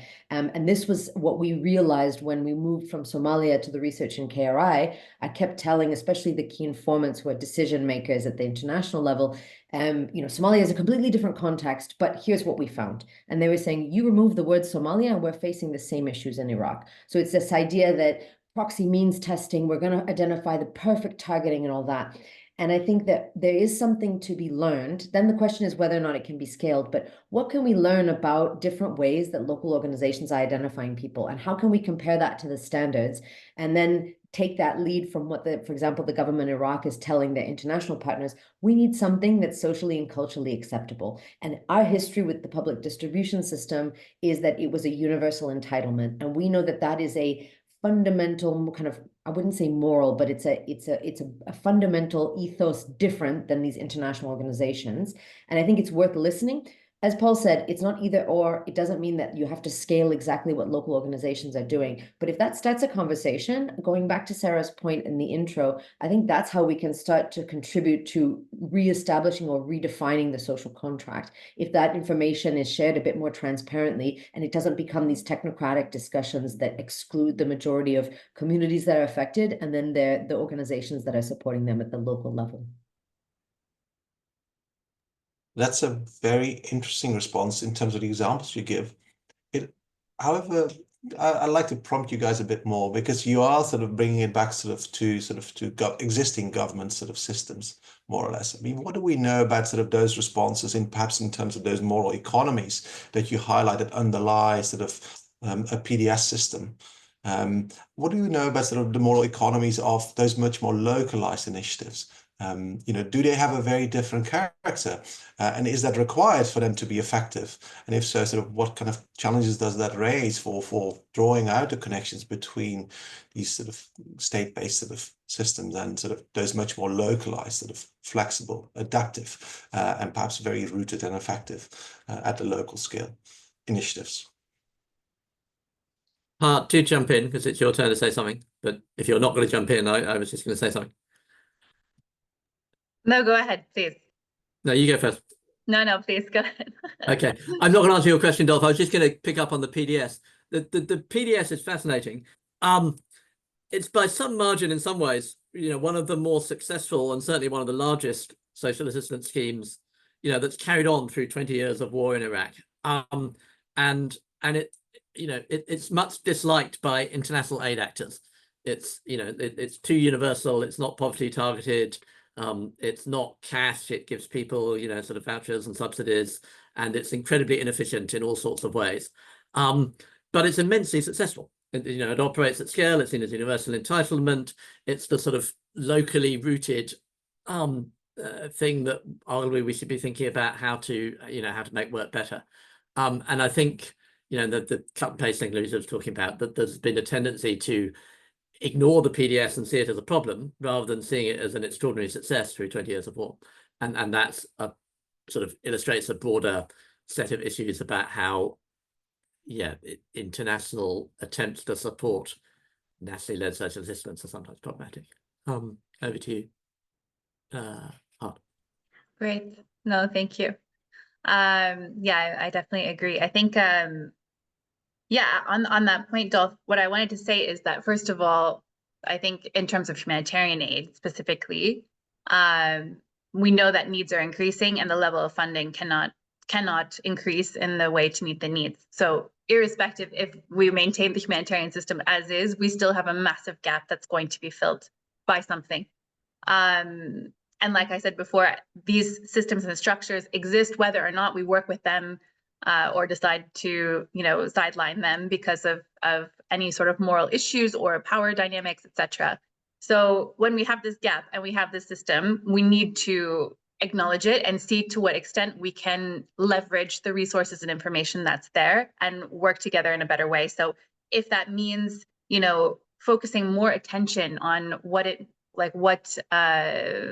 humanitarian principles are, maybe not in a theoretical framework, but in practice, and why these principles are important for community cohesion or the health and vitality of a community, whether it be using certain relays for information, taking a more anthropological approach to defining vulnerability, like looking at the things that we've talked about in past research programs with IDS. There are innumerable ways to work with these local structures. It doesn't necessarily have to be just pulling back and channeling funding through them, and like looking at the accountability mechanisms that Louisa was talking about. I mean, there are methods with which we can hold local actors accountable in the same way that we hold public systems accountable and the humanitarian system accountable. There are different tactics and systems that need to be put into place there, but it's definitely necessary for all of us to be mobilized around this question, especially for the years to come, where I think these issues will only be exacerbated. Great. Thank you so much. I think we can sort of nicely wrap up then, sort of on this basis. We haven't received any further questions. We're a little bit sort of ahead of time. But I would like to very warmly thank sort of all the panelists for excellent presentations and discussions, and particularly Paul, you for stepping in at such incredibly short notice and sort of sharing your insights on Yemen. Thank you also to all the participants who've been putting in questions in the Q&A box. I would like us now sort of to take a little break, and I would request everyone to be back here in 15 minutes. So that is at 10:45 Beirut time, or wherever you are, in 15 minutes. And we will see you then again. Thank you so much.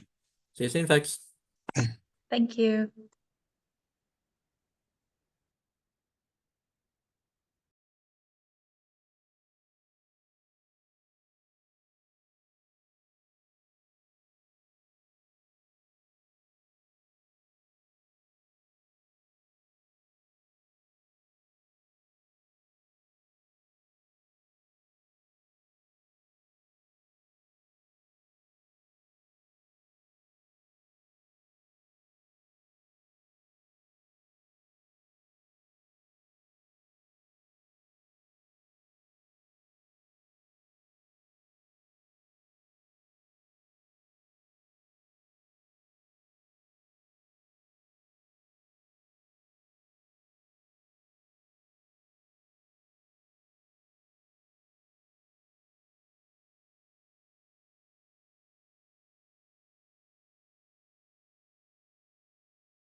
Hi, everyone.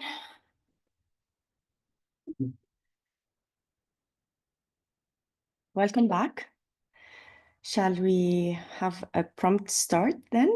We are a little bit early. So welcome back to this second session on social assistance provisioning in times of crisis that is focused on Lebanon. My name is Nadine Khayat. I'm senior lecturer at the American University of Beirut. I also lead on the Lebanon component with Dolph on the basic program, investigating as research consultant, investigating geographies of social assistance in Lebanon. I am delighted to have with us today amazing colleagues from IDS, both Dolph as well as Philip, and Cynthia Saghir from Chameleon and RC. I also want to thank you back. Thank you for joining us. Thank you for the translators. Please note that there is a live translation that is happening on this webinar. You can find Arabic and English below. And of course, thank you so much for the translators for doing such a great job with us today. And I'll also be closing the session today. So without further ado, just to introduce our speakers, it's going to be a bit weird because I also need to introduce myself. So firstly, and in that order, we have Philip Proutfoot. Philip is from IDS, and he is going to be talking about the politics of social assistance in Lebanon, crisis, and the fragmented social contract. Philip is a research fellow at IDS. He is working in the Power and Popular Politics Cluster and Humanitarian Learning Center. He conducts research and evaluations on social protection, humanitarian crisis, labor, and civil society in the Middle East and beyond. Next, we will have Dr. Dolph Tilantilo, who is my PI, and I've been working with him for the past 5 years.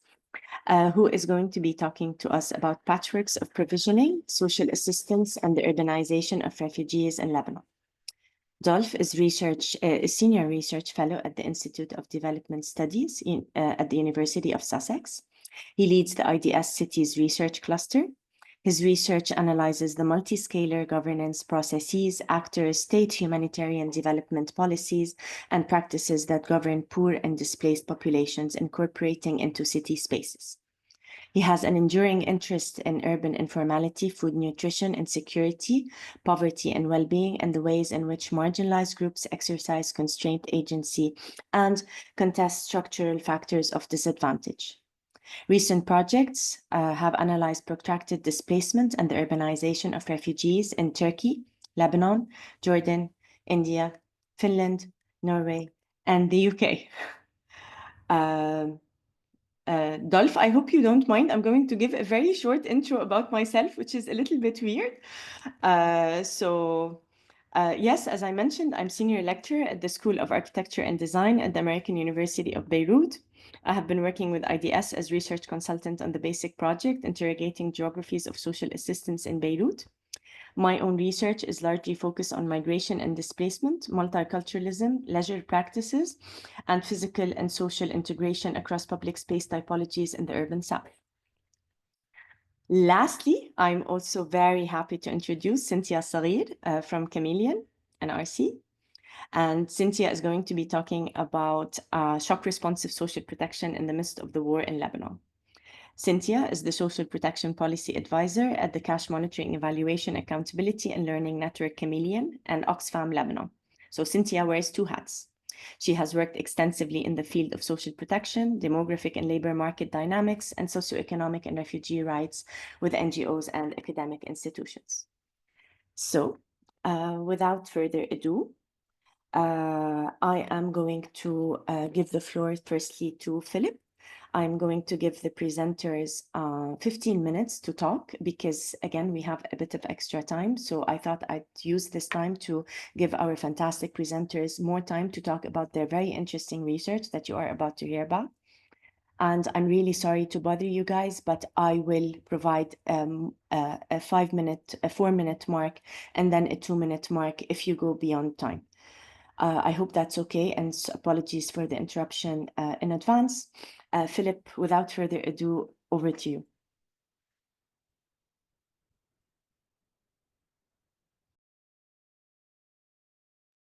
Philip, I'm sorry, you're on mute. Yes, now we can hear you. Thank you. Yeah, sorry, I lost the thing to start it. Okay, slideshow. Wait from start. Okay, can everyone see my slideshow? Yes, we Yes. can. Thank you. Okay. And let me just move this out of the way so I can see it. Okay, so our research, which is part of the basic agenda, basic research program, sets out to broadly map and understand the politics of social protection in Lebanon. And the paper is quite large and expansive, and it focuses on formal and informal social protection. So it looks also at ESSN, the National Social Security Fund, DAMAN, and also NPTP.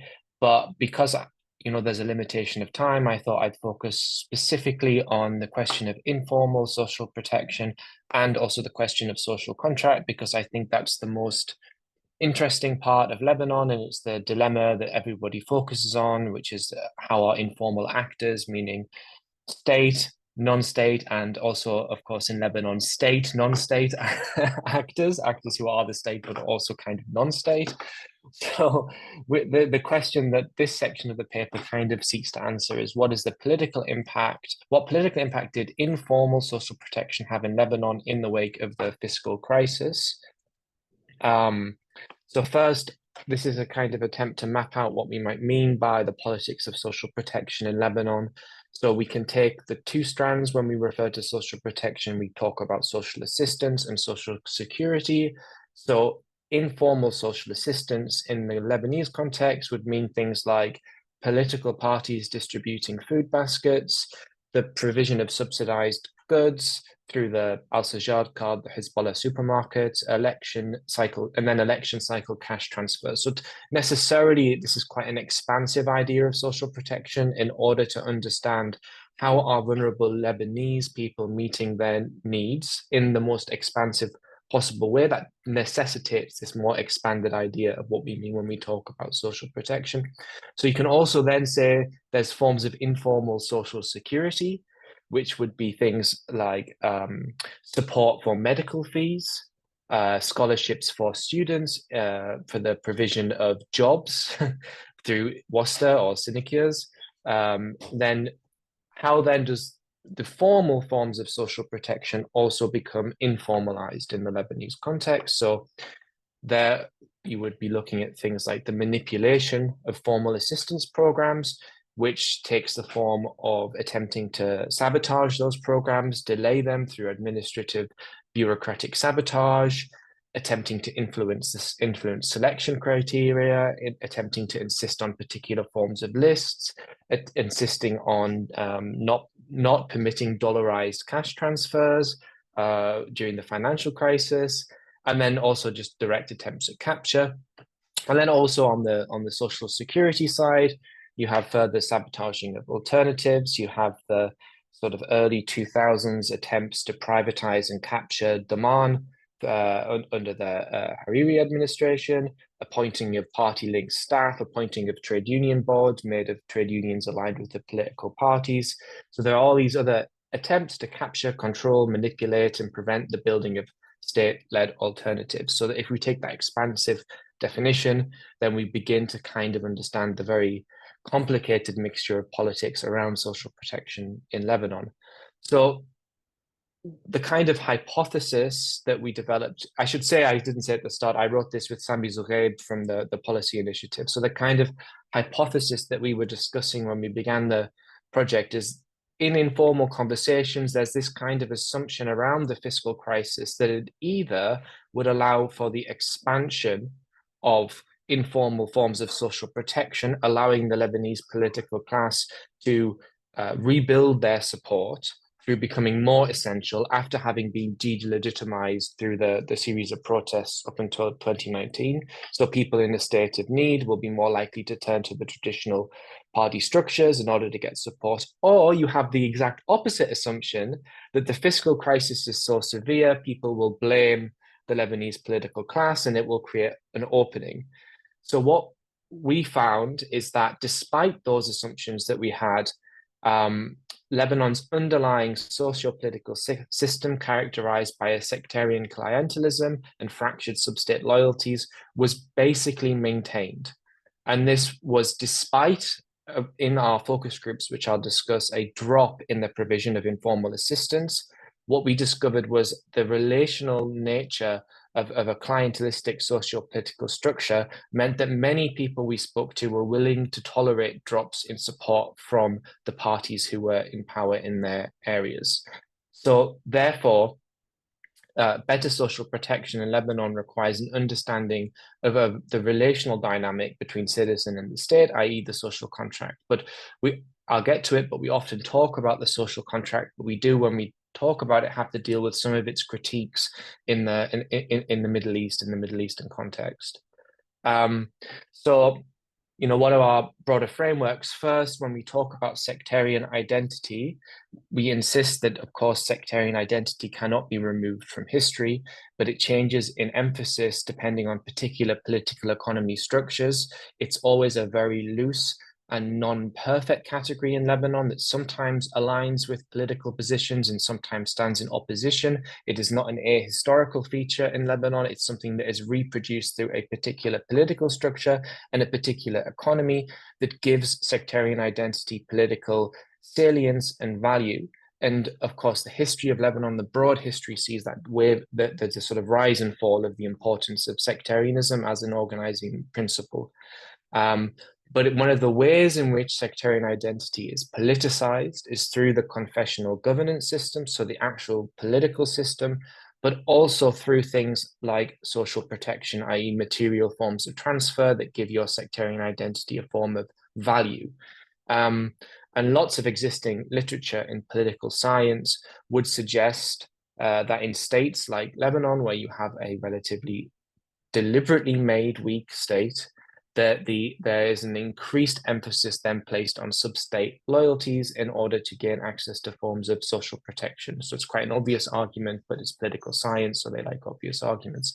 So, so we turned then to existing literature on clientelism and social protection to see if there was any comparable work that looks similar to the Lebanon context. So we found this paper by Swami on the political importance of the clientelist implications of social protection in the Philippines. And it was actually quite useful, even though, of course, we all know that the Lebanese context is so specific. There were some interesting frameworks that we thought were applicable.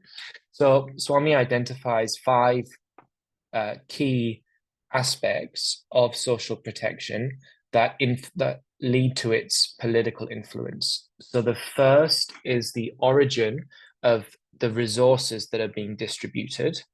The second is how narrow are the beneficiary, how narrow is the targeting of those benefits? What is the criteria for selecting beneficiaries?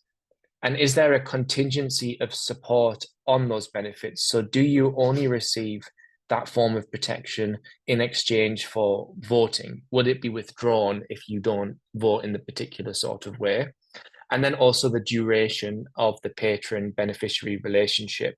So in that paper by Swami, he's arguing that all those criteria are part of the broader clientelist politics of social protection, but for the political impact, i.e. the way social protection can be used for political gain.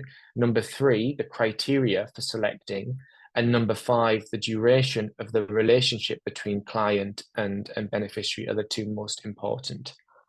So this is an attempt to visualize where we were, the sort of communities we're looking at within the broader social protection landscape in Lebanon. So we're really talking about, as you can see, the lower poor bottom left corner. So people who are eligible for NPTP and ESSN and receive support from charities and humanitarian aid. As I'm sure everyone knows, that the sort of people who have access to social insurance in Lebanon already tend to be from either more privileged social classes, either formally employed workers, or they are in the military or civil servants, and then they would typically have had access to high level benefits. So the social insurance scheme in Lebanon was not really in the sort of category of people we were looking at. It was much more people who were receiving forms of direct assistance. So we carried out, we looked at 3 focal areas, which we picked to try and represent different socioeconomic statuses across Lebanon, sectarian distributions. So for instance, in Zahle, it was relatively mixed with Lebanese forces and Hezbollah, and there was a strong Syrian refugee presence. And in there we had poor, but also the newly impoverished, formally self-identifying kind of middle class. And then in Sur, it was largely, of course, Shia Muslim, and it was a mixture of Harakat Amal and Hezbollah. And the most poor people that we spoke to were in Sur. And then in Muhammara, it was largely Palestinian. There's Palestinian presence, Syrian presence, and it was people who tended to support the future movement. So we tried to get a kind of spread outside of the urban centers, outside of Beirut, and to look, a broad sort of random sample. And so here are our findings. And this is kind of the perception that people had around social protection and clientelism. So nobody in any of the focus groups saw a direct relationship between where the money came from and the potential for political interference. So they tended to think that regardless of whether or not it's party or whether or not it's from the state, those involved in the state will tend to try and favor their family members, friends, or if they have political power, will try and influence that. They assume that the origin doesn't matter. However, of course, we know that the origin matters only insofar as it's easier when you're a wealthy individual with political aspirations to distribute money however you like, whereas if it's coming from a state source, you have to, there's an element of sabotage that needs to go on. Narrow targeting, people tended to not see a link between the narrowness of targeting and clientelism. So for example, even in Sur, where we had the lowest income families, they did not object to people receiving assistance when they didn't, because they said, maybe they're a lot poorer than us.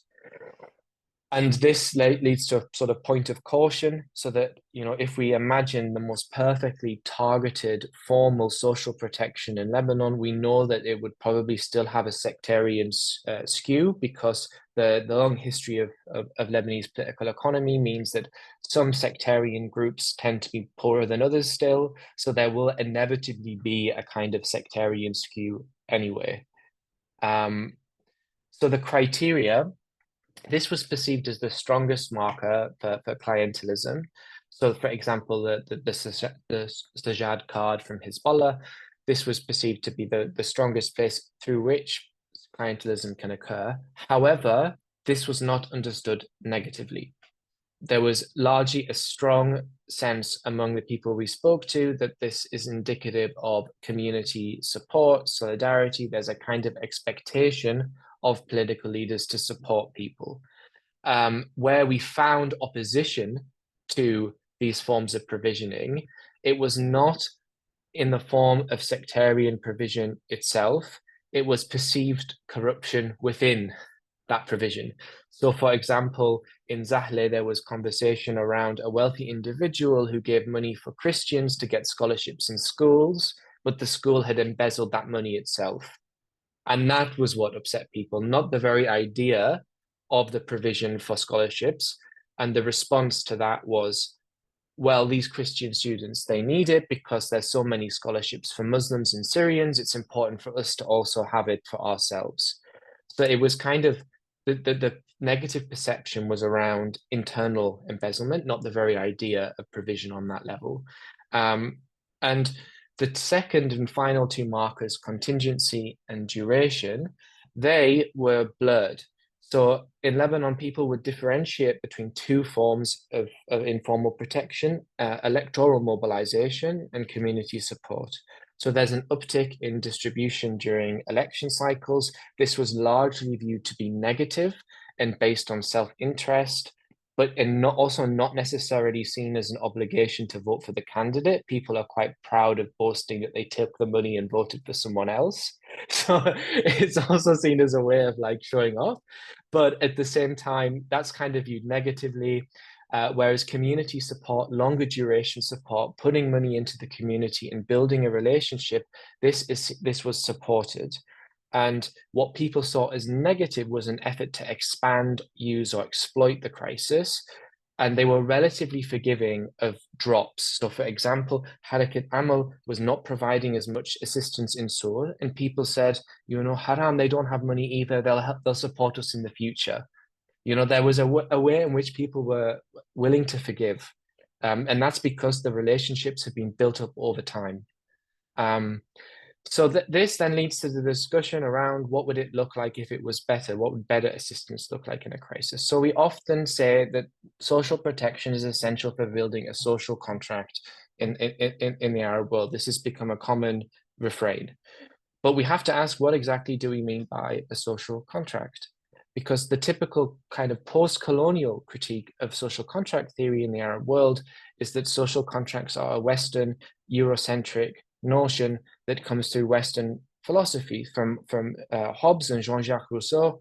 So from Hobbes, you know, the theory of social contract is that without the state, everyone is in a perpetual state of war against each other, and the state comes along and takes away some of their freedom and in exchange gives them stability. Rousseau sees the social contract as a kind of a manifestation of the general will.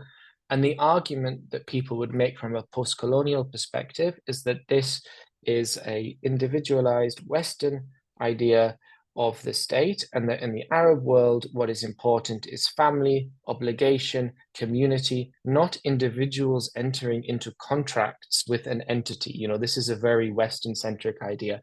However, we argue against this. We say that this neglects a rich history of Arab intellectual thought around the nature of the state, which we can see in a variety of philosophers from the region, from Ibn Khaldun, discussing the responsibility of rulers to the ruled, to Michel Aflaq, one of the founders of Baathism. This has been a constant debate, and it is part of the history of the Arab world where progressive leaders after the end of the colonial period sought to use the state and the state's power to weaken sub-state loyalties through building it. And even in neoliberal laissez-faire Lebanon, Fuad Shihab had that idea. Of course, he was not so successful, but many of the institutions come even from that period in Lebanon that sought to weaken sub-state ties using the state.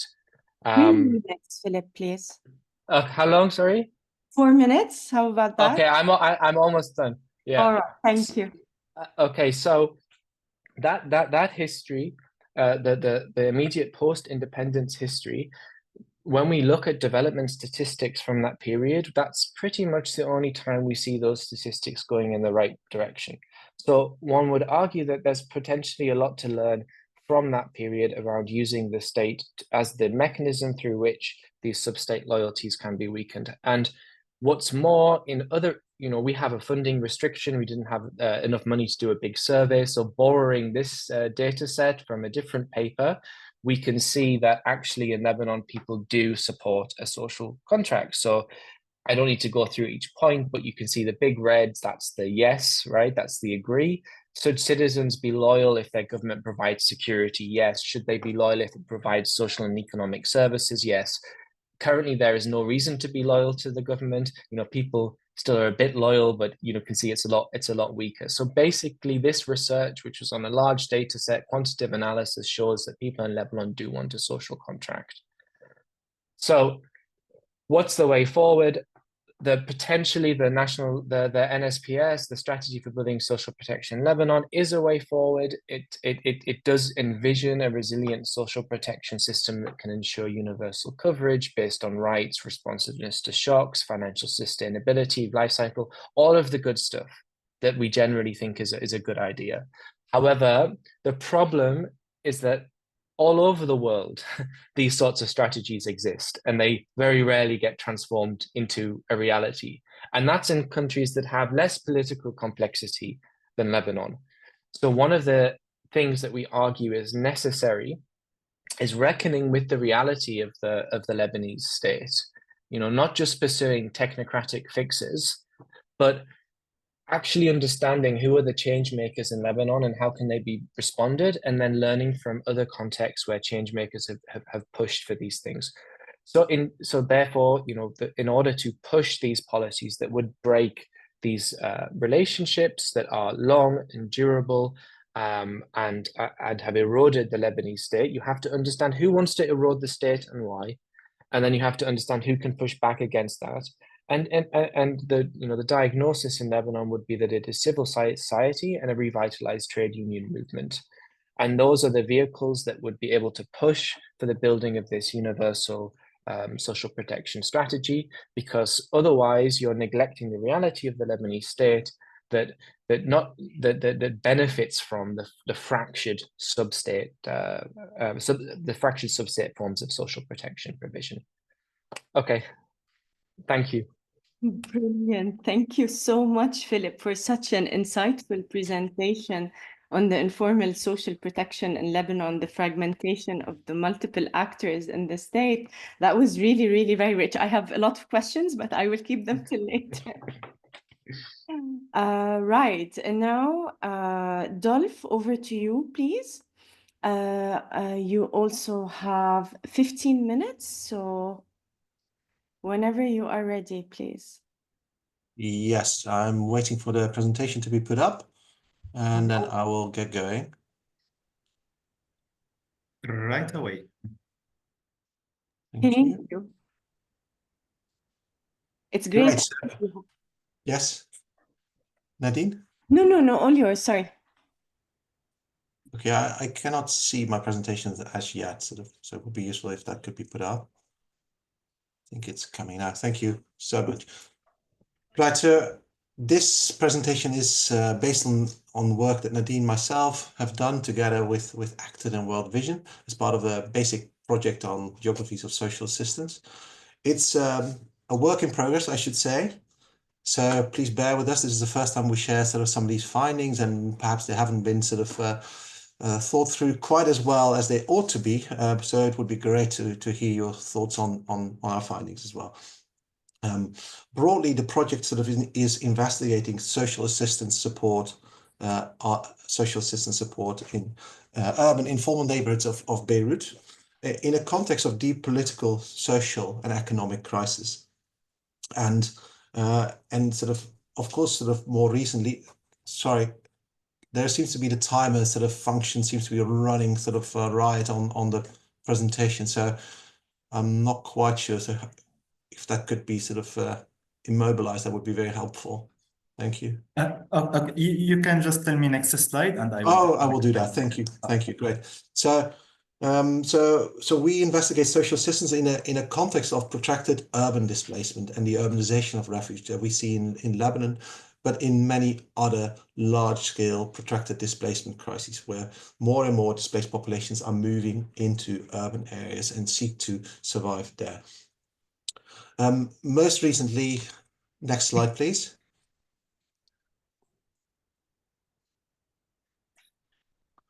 So most recently, what we've seen here and some of the pictures here is, of course, in Lebanon, we're all aware sort of, and we've heard of in earlier presentations about the additional 1.2 million people being displaced by the conflicts, the escalating conflict and the assault of Israel on southern Lebanon, and now, of course, also northern Lebanon.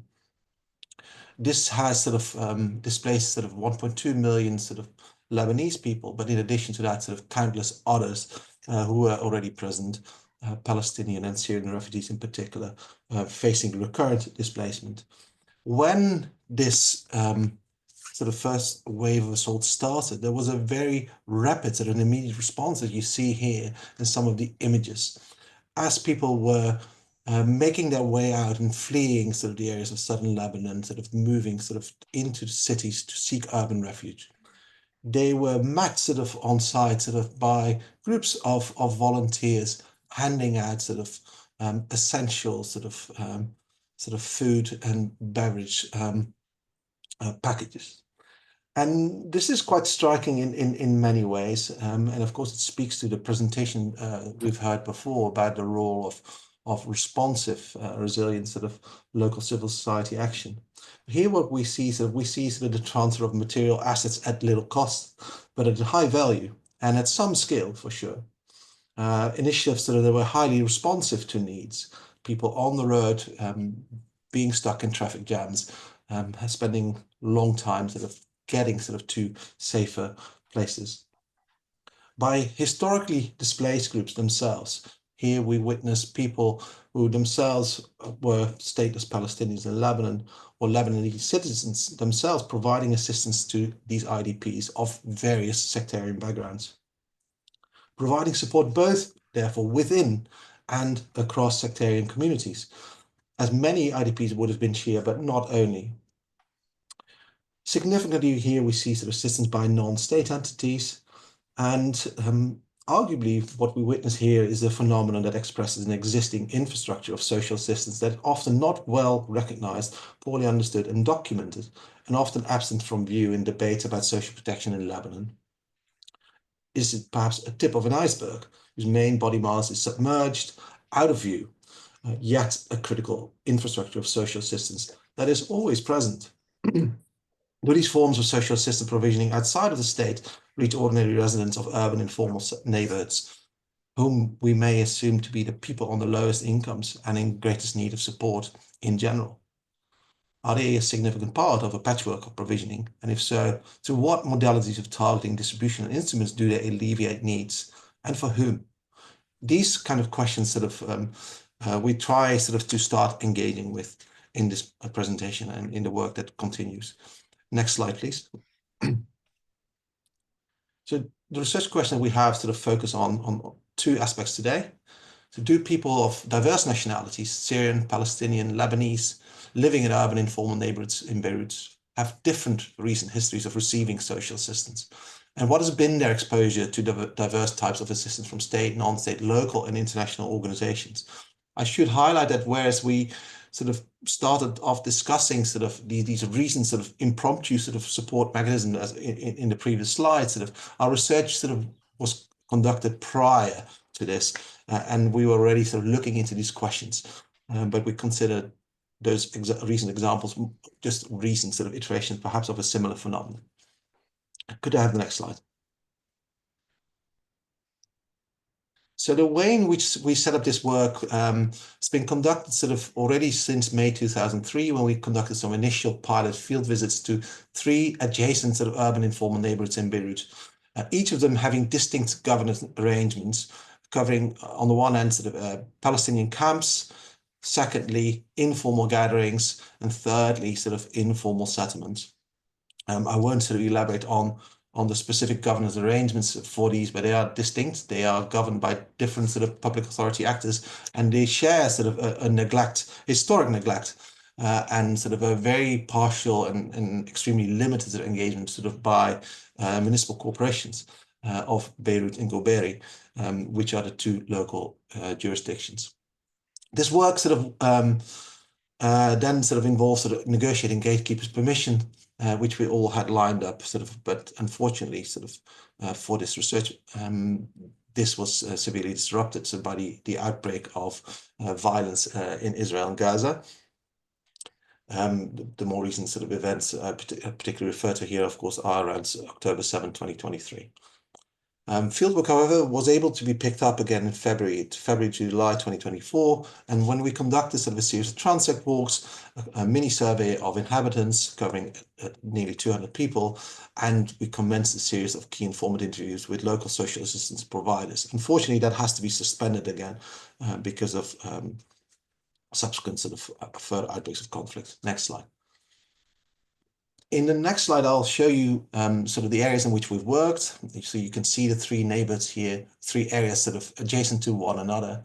What's important perhaps to mention here is that all of these neighborhoods have quite mixed populations these days. Historically, they were much more homogeneous, but partially as a consequence of immiseration and impoverishment, we've seen a much greater mobility. And of course, as time has passed by since the end of the Lebanese civil war, that has also opened up opportunities for people to be more mobile. So we see quite mixed population in each of these neighborhoods.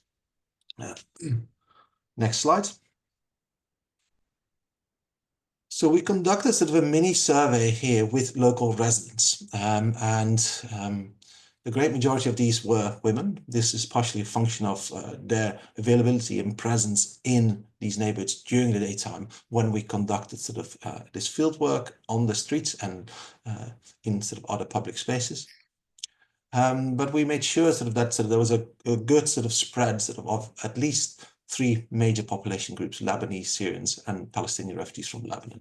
A few other people were captured as well, as you see in other categories, and Palestinian refugees from Syria. Next slide. So findings, sort of next slide. First set of findings that we see here is a basic sort of frequency diagram in terms of the social assistance types received by residents. So basically we asked people a series of short questions reflecting back over the last 10 years. The focus here was to ask people about which kinds of social assistance types have you received in that period. And we see sort of predominantly the most sort of dominant form is cash, then food in kind, vouchers, medical fee waivers, other instruments, educational fee waivers. And then we also noticed that some of the more common instruments in social protection internationally were not mentioned. Cash for work or food for work schemes, fuel assistance were not mentioned, as well as negotiated or mediated access to improve public utilities like electricity and water and sanitation were not mentioned. And next slide, please.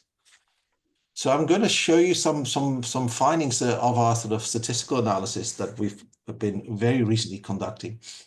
So on the right, you see a depiction of the 3 different population groups that we honed in on. So Lebanese people resident in these areas, Palestinian refugees in these areas, who themselves identify themselves as we are Palestinian refugees from Lebanon. It's not the Palestinian refugees from Syrians. We are different. We've been here longer. And thirdly, Syrians resident in these areas. As you can see from along the rows of the diagram, you see the different instruments, and you get the absolute numbers of people who either reported receiving or not receiving these forms of assistance. So as we conducted this over sufficiently large groups of people, I have some clicks here actually in the presentation. So if you can click just once, 2, 3 times, the first thing we find is that we find statistically significant differences in reported receipt of assistance across these nationalities for all social assistance types, except for the other category. The second point here, what difference then we then see? So for the Lebanese people, we found that they're reporting significantly lower than expected access to cash, to education and medical fee waivers. However, significantly higher access to food in kind assistance than the other nationalities. For Syrians, we find to the contrary, we find they have received greater than expected access to medical fee waivers and vouchers, but not for cash, which is often assumed to be the case in public discourses in Lebanon, which are highly toxic in this respect. So there's certainly this seems to reject such assertions that Syrians are actually disproportionately receiving cash. And they also they do not get greater than expected access to educational fee waivers and to food in kind. Fourthly, we see for the Palestinian population, we see they've received greater than expected access to cash, educational and medical fee waivers, but less than expected access to food in kind and vouchers. So in short, it seems from this empirical evidence that different population groups have actually quite different experiences of receiving different kinds of social assistance. Now, of course, you can ask questions then about what explains for these patterns, and does it matter at all? Well, you have 5 more minutes, please. That should hopefully be fine. Thank you. Yes, thank you. So a skeptic could argue that, well, these findings must simply express the fact of successful targeting and organizational mandates. There's definitely some truth in this. We know that some of these programs that are included in our set of instruments have only been applied to particular population groups, such as vouchers. However, we also argue that this cannot be the case for all observed findings. Firstly, many of the international organizations actually have adjusted their targeting criteria over time. So they both adjusted these in terms of the population groups they cover, but also in terms of the instruments that they have applied to different population groups. Secondly, sort of the universe of local organizations that actually provide support are very poorly documented. But again, we do not know, therefore, sort of what kind of assistance types and targeting practices they use. Nevertheless, we think it could well matter. These groups sort of have sort of different sort of experiences of receiving social assistance, not least in terms of social cohesion within the neighborhoods and more widely. If some groups find themselves equally in need, yet unequally assisted, this may cause resentment and political backlash. This is not a theoretical issue. Indeed, in the last year or so in particular, there has been very strong evidence of hate speech in the media, and indeed by senior political leaders towards the Syrians in particular. I would not be surprised that this has been historically the case towards sort of the Palestinians as well, but we haven't covered that here. And we've seen sort of state-orchestrated clampdowns on the Syrian sort of displaced populations in particular. So then the question is sort of, so from whom are these residents receiving social assistance? Who do they report to have received assistance from? Could I have a click, please? So the first major group that you see here, of course, are the UN organizations. UN organizations have been sort of the most reported on sources of assistance. And of course, the thing to note here is that these groups have had a very significant presence, but their presence has also whittled down over time as they're moving on to the next crises in Ukraine in particular and elsewhere. Secondly, we see that sort of support from the Ministry of Social Affairs, MOSA, and municipalities. So the Lebanese state has been really relatively small for these people that we surveyed. So that's a click on the 9 and 2.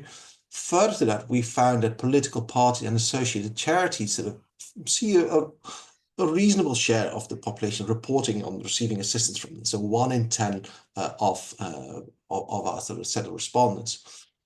Likewise, we see for local NGOs significant response, 32, very much like sort of UNICEF. For mosques and churches, however, we see sort of, again, sort of 1 in sort of 10 sort of respondents more or less notes that they've received support through these institutions, but smaller than from local NGOs. Next, please. Next. Thank you. So together, these local institutions play a not insignificant role in the social assistance packages of provisioning in these neighborhoods. Next slide, please.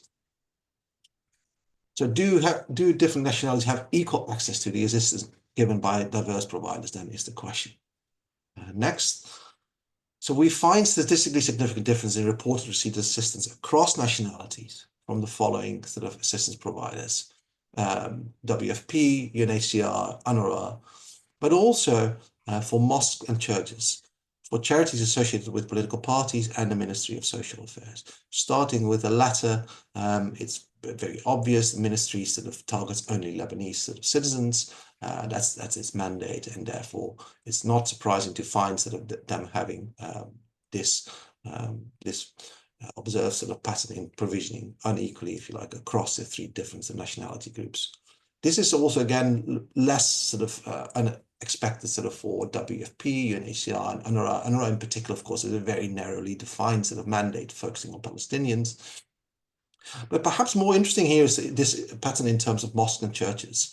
So this is the first evidence, I think, that we've seen in this space that shows that perhaps these institutions actually are selectively sort of allocating sort of to client groups, sectarian client groups, or otherwise. We don't really know what underlies this, but this is some evidence that suggests they are not sort of equally distributing to all different groups that we looked at.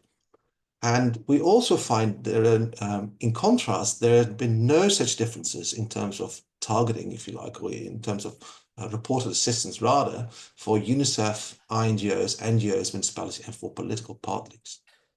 And this is quite unusual, and in a way, sort of, it might sort of have to, you know, it's the first time perhaps that I've seen some empirical evidence that suggests sort of that sort of local NGOs, for instance, as well as political parties, do provide assistance across sectarian groups and across nationalities.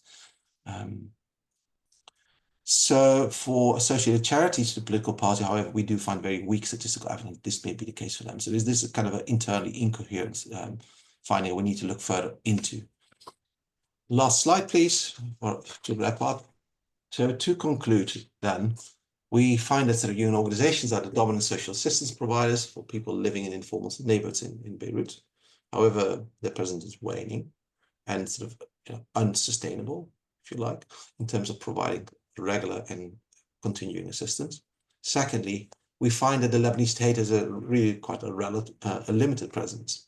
So reforms to reinvigorate its role in social assistance provisioning clearly are important if they can reach these neighborhoods. And that's a big if.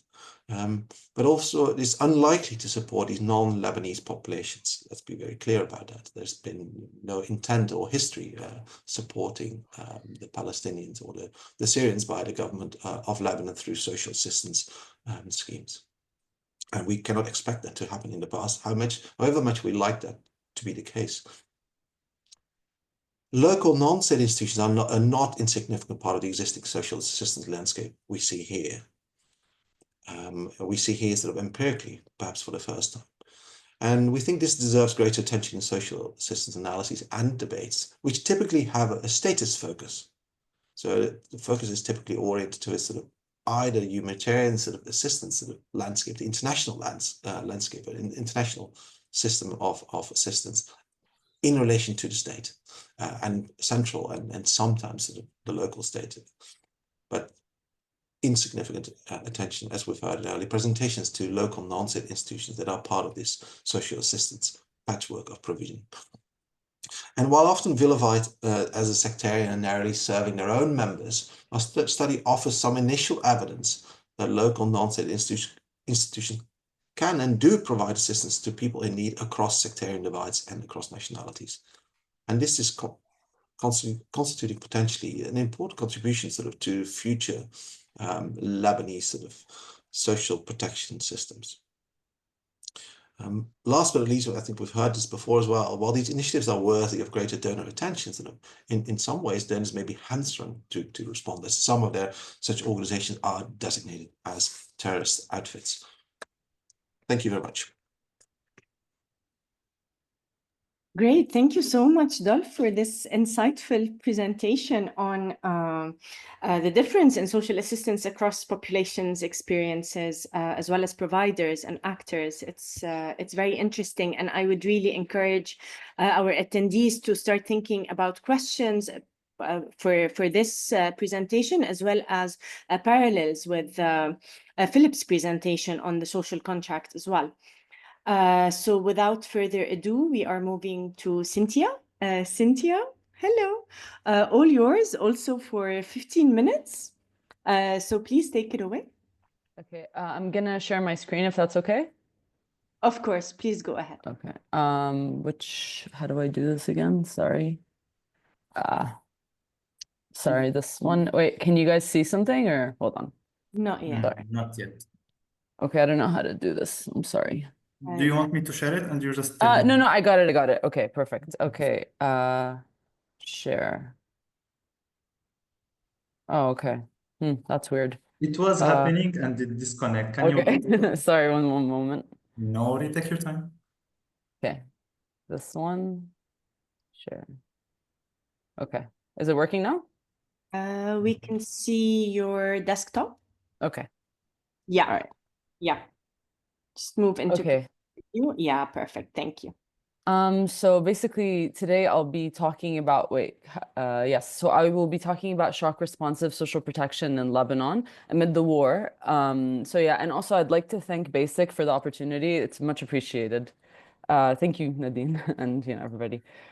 So basically I work at Chameleon, just as an intro. Chameleon, the Cash Monitoring, Evaluation, Accountability, and Learning Organizational Network, it's a mouthful, is a research and learning initiative to support humanitarian and social assistance, and it measures the relevance of effectiveness and accountability of CVA and social assistance programs in Lebanon in specific.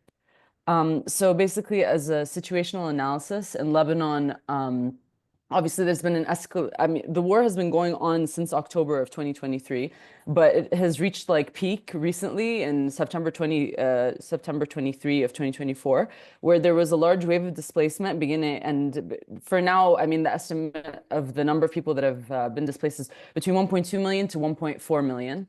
And basically, the already fragmented social protection system that's underfunded as well is struggling to meet the humanitarian needs of the affected population. And the emergency response has been inadequate. I will make the argument that it has been inadequate and limited to cash transfers in kind and reaching only cash and in kind and reaching only a small portion of the population. So basically, in response to the escalation of events and everything that's been going on, Chameleon decided to partner with the Arab Reform Initiative to write a paper to make concrete recommendations to the government to be able to expand the social assistance targeting and reach, so it could reach more people, basically.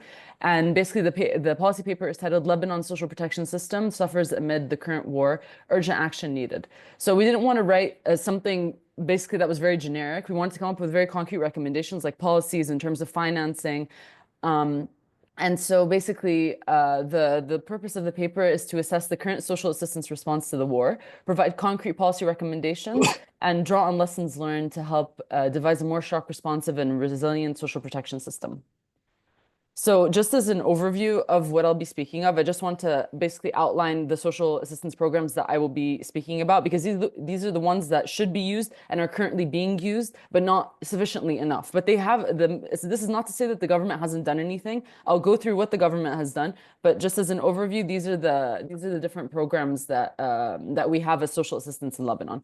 So first of all, the social protection system in Lebanon relies heavily on poverty targeting, social safety nets, which offer limited coverage and are heavily dependent on international funding. So first, you have the National Poverty Targeting Program that was upscaled in response to the crisis in 2019. And then you have the Emergency Social Safety Net that was basically piggybacking off the NPTP, but also going further and covering more people. And so this happened and also in response to COVID and the economic crisis. And then finally, you have the National Disability Allowance, which is Lebanon's first ever shock responsive social assistance grant to support 20,000 people with disabilities. And this one is particularly used for shock responsiveness, especially in terms of it's one of the very few programs that we have that basically target a certain vulnerability, like disability. There's also the one for the elderly, and there's also one for a child grant. Anyway, so that's irrelevant to this for the moment. I'm just talking about the emergency response. So the overview of the social assistance response in Lebanon to the war has been the following. It's been limited to one-off payments and top-ups. And so far, there have been basically 6 transfers only throughout the months that the war has been raging since October, as well as the escalation of events and the outbreak of large-scale war, obviously. So basically, it started off with a transfer to the National Disability Allowance. It's a top-up to like 3,864 individuals, people with disabilities. And then another one was done in October of 2024, which was very recent, to 5,000 people with disabilities. Then in terms of the social safety nets like ESSN and NPTP, basically, there was a transfer in January of 2024 to 18,000 households. This includes households that were discontinued from the ESSN or were registered with the NPTP but were not receiving assistance. So these are people that were registered, just not receiving. And then 2 one-off payments were made again to 11,884 households in June of 2024 and July of 2024. And this included beneficiary and non-beneficiary households of the NPTP. So you could be registered. If you're registered, you would receive a certain sum. I can go through the sums later if anybody's interested in knowing how much. And then also people who were registered and received a top-up. And then a similar approach was used very recently in October 2024, where 9,950 households received assistance. They were both this group was composed of both beneficiaries and non-beneficiaries of Lebanese households of the NPTP. But I just but also I just want to say that everybody that was targeted in these were all people that were living in the south of Lebanon. or affected, like in Baalbek, but we actually don't know the breakdown of all of this, like because of the fact that oftentimes the data is very much on lockdown, and there's a lot of restrictions on data, and there's lockdown on the way data is dispersed and given and stuff. So we don't know the specifics of this, but we estimate that 20,000 to 31,000 households received assistance out of the 200,000 households that anyway, that need assistance. And so basically then the gaps in needs and opportunities for shock responsive social protection. So first, the gap here is that there's limited coverage.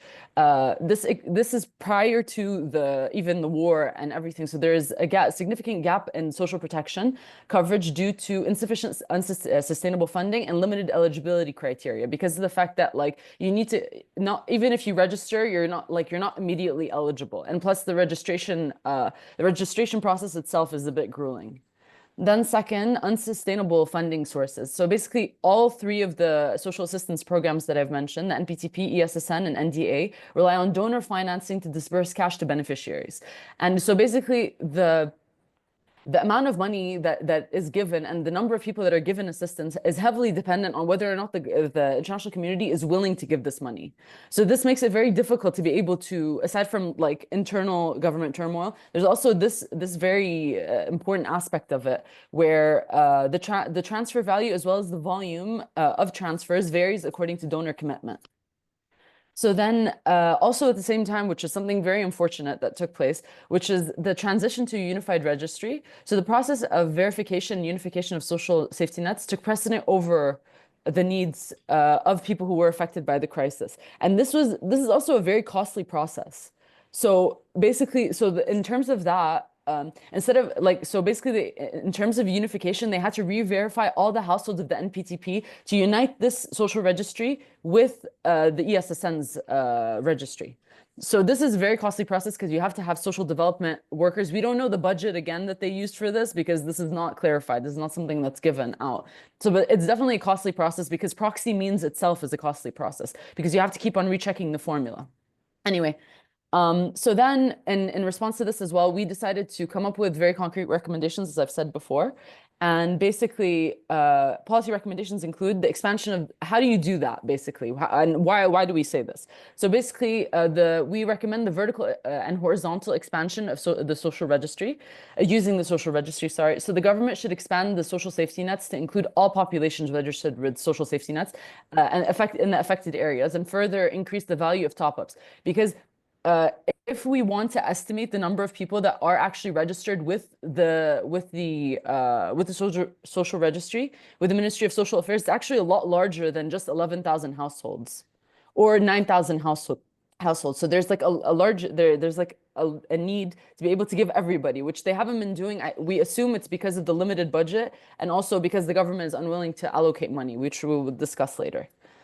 And so we also recommend that there's a horizontal expansion to include displaced populations. So basically, we recommend to establish a single registry, a dedicated online platform for the displaced population through the DAM online platform. So the DAM online platform is the one for the ESSN, which is basically where you go to register. And we're suggesting that they open up this registry and also or MOSA should work with its partners to support the expansion through in-person registration. Now, this is actually happening for people outside of collective shelters and inside of collective shelters. Like the Ministry of Social Affairs is working to do this, but at the same time, this is very problematic as well. Even though it's very important, there should be other ways to do this, but a lot of the times beneficiaries are unwilling to share their this is something that we found out later after the paper was published by our partners, but basically it's becoming increasingly difficult to register people because of the fact that they don't want to share personal data because they're scared to be tracked by they're not very sure of like the online platform and how secure it is, because they would give their addresses and their IDs. So this is something very difficult. So they need to find a novel way to go around this, basically. And so on the financial level, which is, I think, the most important part, because of the fact that, like, I mean, we keep on talking about how financing is a very difficult thing, basically. So we suggest that the government allocate funding from its either through extending credit lines, which it is already doing, or allocating funds through the budget reserves, basically. And so basically, and then, so this requires, so the government has actually allocated some of its, a little bit of its budget to the National Disability Allowance, but it has not been able to make this transfer because there's a lack of mechanisms. So we established, so even if the government decides to allocate money, it needs the mechanisms to be able to do that. And the way it can do that is working with, sorry, Philip, I think you're unmuted. Yeah, sorry. And so basically, so the government should develop mechanisms to facilitate this, and they should do this with money transfer organizations like OMT and stuff like that, which is what humanitarian organizations have already done. So as well, and then so the government should also, in order to be able to do this, the government should pass emergency decrees that would allow the government to channel internal budget allocations to the unified NPTP and ESSN budget. And in terms of harmonization and coordination, there should be data sharing agreements and data sharing and deduplication mechanisms to be able to, first of all, increase the reach and have as many people as possible. But this is very difficult even prior to the war. So this is like, it's already difficult. So there needs to be a lot of coordination, and perhaps the establishment of a body to coordinate is very important. And then also humanitarian organizations should seek a complementary role to strengthen existing capacities, as opposed to creating parallel systems that require an extensive roadmap for handover. Like, for example, in terms of like referrals in the future, like let's just say you want to incorporate all these people that have been registered as poor or affected, there shouldn't be such a huge process. So they should work in close coordination with the government. And then donors should ultimately channel resources through existing systems and avoid funding the creation of parallel humanitarian responses unless it's necessary. And finally, policy recommendations for lessons learned to guarantee and improve shock responsive social protection for the future. We recommend and to have more shock responsiveness. Basically, I mean, we all say this, but like we need to establish the national social protection. We need to implement the national social protection strategy through the various pillars that are laid out in the strategy to be able to, because Lebanon is I mean, we all know this, but Lebanon is very prone to war and economic crises, as has been demonstrated in the past couple of years. So I think the establishment of the national social protection strategy is kind of like, it's like the establishment of contingencies to be able to address the needs of those affected in the future and currently.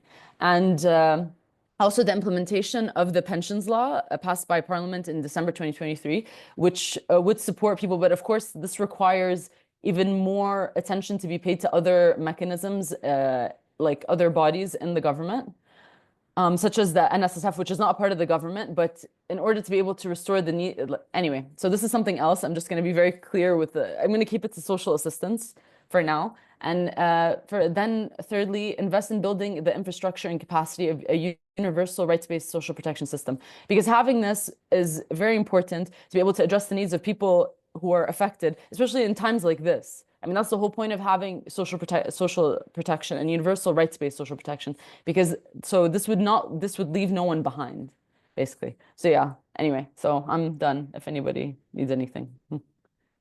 So if anybody has any questions. Okay, great. Thank you so much, Cynthia, for this also very insightful and engaging presentation. I think we have like 3 very different presentations that we can all reflect upon as academics and researchers. Before I open the floor up for questions, I'm going to ask Siba Mroué to come in from ARI and provide her insights on the 3 presentations, as well as her reflections, both in Arabic and English. Thank you, Siba. Okay, so thank you so much for these very insightful presentations, which I think are very interconnected, and they build on each other in a very insightful way, if we want to say. So Dr. Philip talked about a very unique idea, which is reshaping the social contract in Lebanon for it to be also for it to have new relational dynamic between the citizens and the state, He talked about the politics of social protection, which are the informal social assistance, informal social security, manipulating formal social assistance, and manipulating social security. So this research underscores Lebanon's unique blend of formal and informal social protection shaped by sectarian affiliations, political dynamics, and effective social reform would require an understanding of these clientelistic structures and their role in shaping a new social contract. So any new intervention would need to address not only the economic needs, but also the social ones, and an understanding of the Lebanese society and Lebanon's complex landscape of social protection. That was for the first presentation. For the second presentation, also from Dr. Dolph, he based his research on empirical data and research from different areas in Lebanon. He also, the research investigates the types of distribution of social assistance received by different populations and groups in Lebanon. We're talking mainly about Palestinian refugees, Lebanese and Syrian refugees in Lebanon. He talked about the UN organization assistance, the MOSA, Ministry of Social Affairs, and political parties and NGOs. He talked about different findings related to the analysis of this data, and these findings underscore the potential for local non-state actors to contribute to a more inclusive social protection system in Lebanon. And the last presentation was by Cynthia from Chameleon, who also talked about gaps in the social protection system, especially now during the war in Lebanon.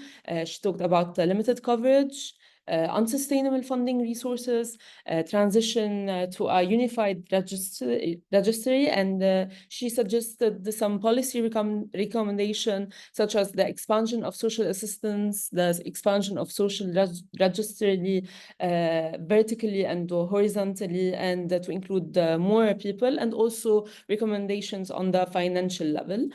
I will now switch to Arabic in order to give my reflections on that. Okay, so باللغة العربية، باعتقادي اليوم أننا نتحدث عن وضع استثنائي في لبنان، وأننا اليوم نتحدث عن نظام الحماية الاجتماعية في لبنان في أوضاع هي استثنائية على الصعيد الاقتصادي الاجتماعي، وأيضا خاصة أننا نتحدث عن حرب أعتقد أنها هي الأقصى في تاريخ لبنان الذي الحافل بالحروب للأسف. أعتقد اليوم أننا أيضا نتحدث عن وضع استثنائي نحن نعيشه أيضا في لبنان. فمثلا إذا أردت أن أتحدث عن وضعي الخاص، أنا اليوم أعيش إلى جانب مدرسة تأوي لاجئين، ويمكن أن نرى هذه النقاط التي تحدثنا عنها في الأبحاث على الصعيد الشخصي. أعتقد أن لبنان يعتمد بدرجة كبيرة جدا على الجمعيات الأهلية كي تساند في الأوقات الصعبة، ولقد رأينا أيضا ذلك بعد الانفجار 4 من آب، واليوم نراه على صعيد أكبر بكثير، بما أننا نتحدث عن فوق 1.5 مليون نازح ضمن الأراضي اللبنانية. أعتقد اليوم أن هذه الأبحاث مفيدة جدا، لأنها تبني على الوضع الحالي، وأيضا تضع خطط مستقبلية لتحسين هذا نظام الحماية الاجتماعية في لبنان، ولتكون الدولة اللبنانية في المستقبل قادرة على التصدي لجميع الأزمات، ومنها الحروب، على أمل أن لا نراها في المستقبل أبدا. وأعتقد أن هذه الأبحاث إن لم تكن الدولة الآن قادرة على الاستفادة منها، على أمل أن تتمكن من استخلاص العبر والدروس في المستقبل. شكرا. Thank you so much, Siba, for such an interesting wrap-up and reflections on all the presentations. I'd like to open this up for questions. Guys, please, we had really interesting presentations that also help us, I think, look at social assistance across a function of time, and how, like, you know, the findings of both Dolph and Philip's presentation are pointing out to you know, the social contract, also more coordination, perhaps reaching out to different stakeholders and social assistance who we wouldn't normally reach out to, and you know, juxtaposing this with Cynthia's presentation, where there are completely different ways to think about social assistance in a compounded crisis, such as security, data, and how to share data and all of that. So I would encourage everyone to think about these like fantastic themes that have come across. And I have a couple of questions that I'm going to read from the chat. I'm going to start with a question for Philip, please. And this is by Justine Cherrier. Hello, Justine. I hope you're doing well. So she says, thank you, Philip. Your intervention was very interesting and provided great analysis. What do you think would be the factors that would support CSOs and the trade unions in successfully breaking clientelism and moving towards a government-led universal social protection system in Lebanon? Thank you. Yeah, that's a really good question. I mean, the first thing that comes before that question is that we have the argument that we make in the paper more broadly is that there just are not technocratic fixes to Lebanon's political dilemmas as it relates to social protection. So there aren't technocratic fixes. So if we say, therefore, that convincing the state as it is currently composed to build a universal social protection system is basically saying to political actors in Lebanon, we want you to weaken one of your sources of legitimacy. And they're not, you know, realistically, they're not going to do that. You know, what they might do is that they, you know, because Lebanon has universal suffrage, but sectarian seats. So, you know, if you're Shia, you can vote for the Christian candidate if there's one. And, you know, they might expand their informal coverage, but they're not necessarily, and they might expand their own coverage to try and increase legitimacy. They're not going to willingly build a universal rights-based social protection system.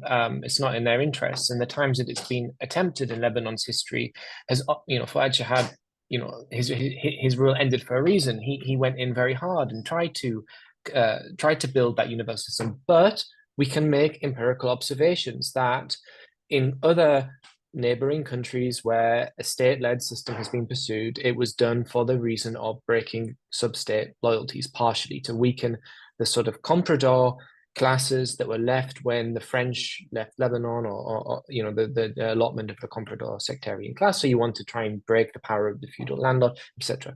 So then you say, okay, what are the institutions? What are the political institutions that can fight this? And you're basically left with secular MPs, who should also be mentioned, you know, the so-called secular MPs. And there's a sign of some hope and breakthrough thanks to expat voting. And then you have trade unions. And what we know through a global history is that trade unions have been the body that has pushed for universal forms of social protection. Now, of course, the ILO has a model that involves trade unions in these negotiations. So if you take Iraq as an example, in Iraq, they have passed new social insurance law that would extend the existing social insurance system to informally employed workers. And that's largely through the long and complicated tripartite process of negotiations that the ILO engages in. But I would argue that the ILO have a correct theory of change because they incorporate both the legislators, government, the people who want that legislative change, trade unions representing their members, and then businesses who basically have to accept the change, right? So there's an effective model. But the problem in Lebanon, as you know, is that trade unions themselves are not immune to sectarian affiliation. They're not this perfect body that can suddenly represent everyone. So there's also needs to be capacity building, strengthening, a revitalization of the trade union movement. And there are multiple ways in which that can happen. You know, what one dilemma that I've written about recently for Alameda, this Save the Children think tank, is that in Lebanon, if you were a trade union organizer, you would say, who is the body of people that I should be representing? And in Lebanon, a large percentage of the workers are Syrian, but they have no representation. So an expansion to include a united struggle against, but this is a long and difficult process of trade union building, and for that the answers are in trade union strategy.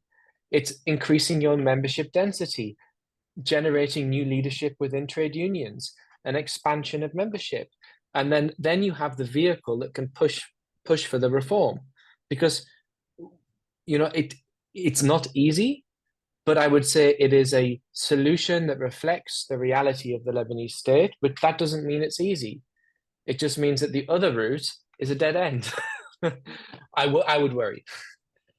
So that's basically look to, and what I'm saying is looking to other examples of where trade unions have been revitalized. Look at membership density improvement. Look at expansion of membership, and then also there needs to be the internal struggle against political appointments within the trade union movement in Lebanon as well. But that's your vehicle. That's the vehicle. That's always been the vehicle that's pushed for welfare, and it's not going to change. And the international development sector needs to get real, in my view, about the role of trade unions in pushing pro-poor development. Great, thank you, Philip. Yes, of course, the trade unions are not immune to political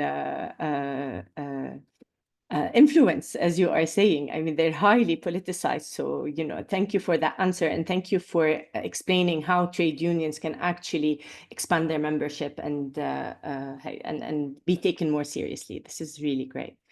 Right. So I have another question by Sara Dominoni, and I think I'm going to take a stab at answering that. So the question is, and Philip, of course, please feel free to jump in, and Dolph as well, and Cynthia too. So the UN's predominant role in cash assistance in Lebanon is also determined by the fact that many donors are unable to transfer funds directly to the government due to the halt in bilateral funding after the economic crisis. But cash programs are developed in close cooperation with MOSA and are in fact only executed by WFP. This is relevant both for grants and loans to the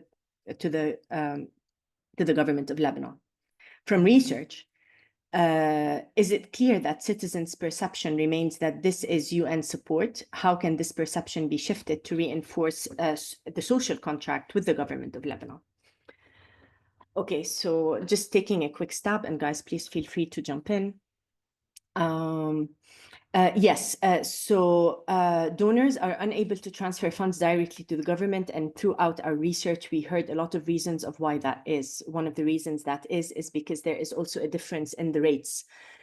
So the government was also seen as skimming off aid when aid actually was transferred directly to the Lebanese government and was converted within the Central Bank of Lebanon. Of course, we all know accusations of corruption in the government of Lebanon as well as the Central Bank.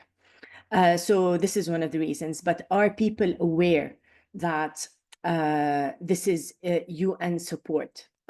Basically, I think when we ask people, where do you think this aid comes from? They all say like in general, and they have no idea that this is actually coming from WFP or MOSA. We would ask them like, where do you get this? They would open their phones and show us like either the card or something, because they really are not sure. They just lump summed the whole social assistance provisioning from different entities into just one, which is And I think the humanitarian actors could really benefit from taking a stab at their information and how they divulge information regarding who is getting what and what at the neighborhood level, and not only at the policy level, because people are really do not understand where this aid they are getting from. Even sometimes in the case of the NTPT and the ESN, when they open their phones and they tell us it's from we find out that no, it's actually coming from the NTPT or ESN, but they have no idea. So I guess this is something for all of us to think about. I don't know, Dolph or Philip, if you want to come in and like add to what I just answered, please. Well, maybe just very briefly on that. So the way in which, to elaborate, so the way in which we try to distinguish sort of and prompt people sort of in the right direction, if you like, in the research.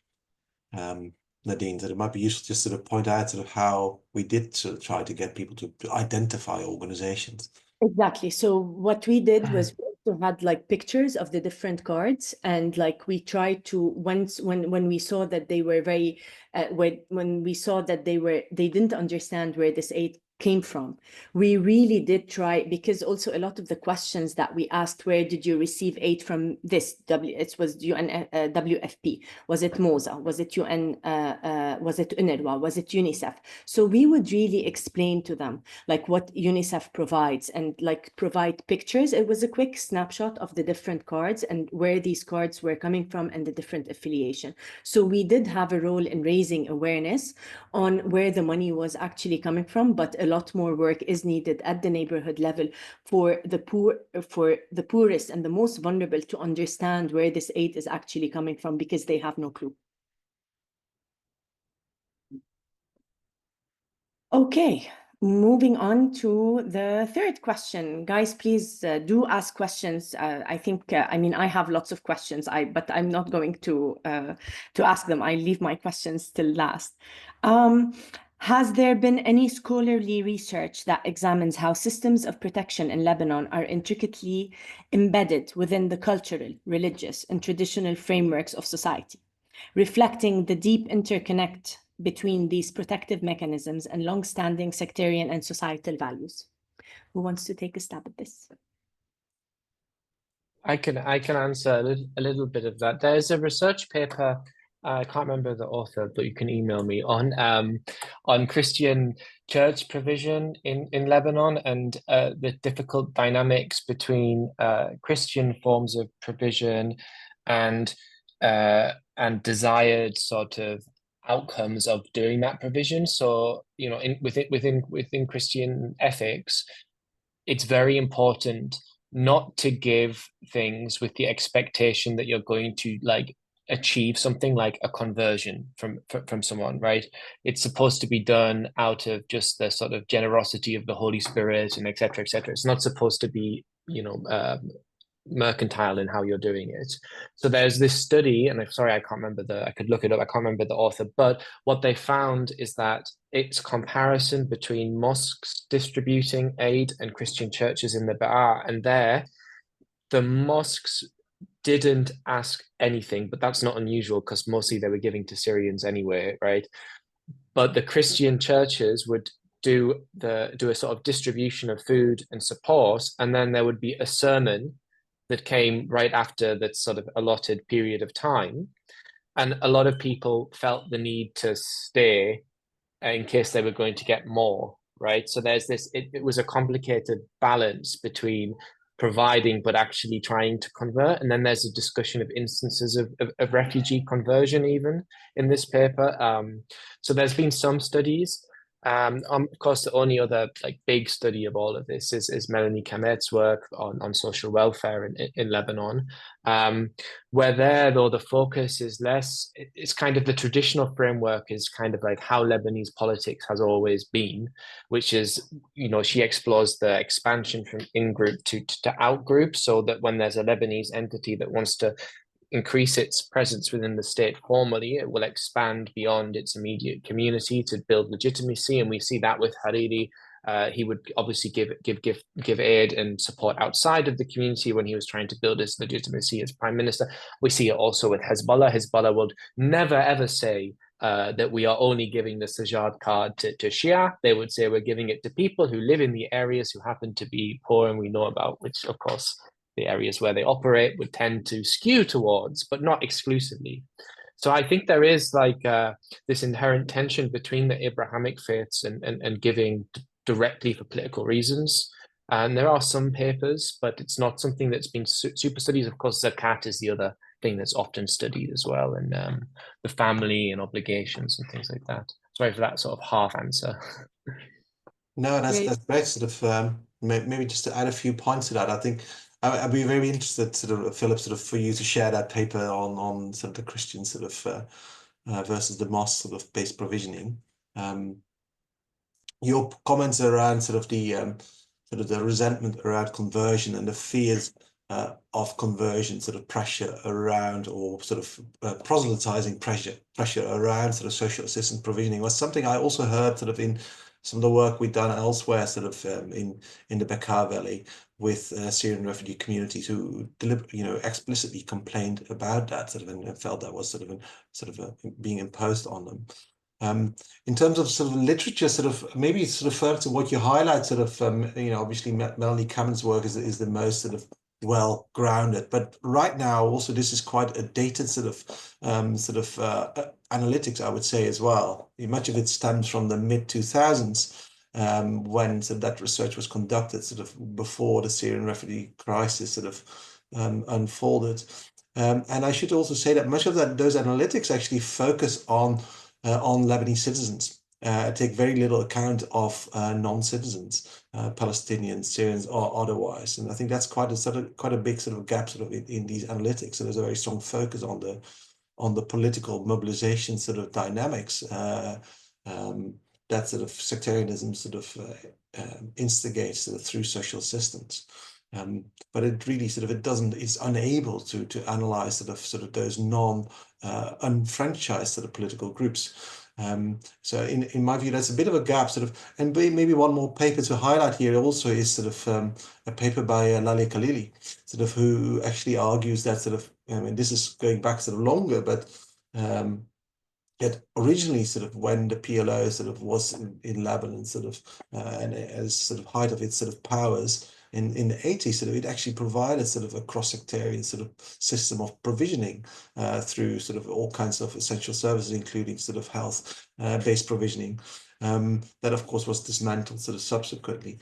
And she also highlights in that sort of paper sort of relations between sort of Hezbollah and sort of Palestinian communities sort of which sort of are characterized by, on the one hand, sort of an extension of support and assistance across sects and across sort of communities, nationalities, on the one hand, but also this is always being based on a very unequal power dynamic and sort of might not necessarily be dignified or might not necessarily be sort of adequate either.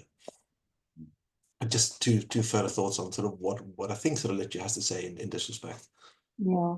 I'm just going to come in and let's just mention like a really, really old book also by Judith Hari, who that was actually entitled Hezbollah, and she has a couple of paragraphs in there where she actually mentions on like, how historically CSOs, but also, militias took care of people's needs at the time. And these were organized by just neighborhood. It didn't matter who was living in those neighborhoods. What did matter was that, the militias were taking control, and it was all about power and service provisioning, make sure that people are getting bread, etc., and how this has actually evolved in the concept of social assistance provisioning, to different, does it cut across nationalities, does it cut across faith and sectarian divides?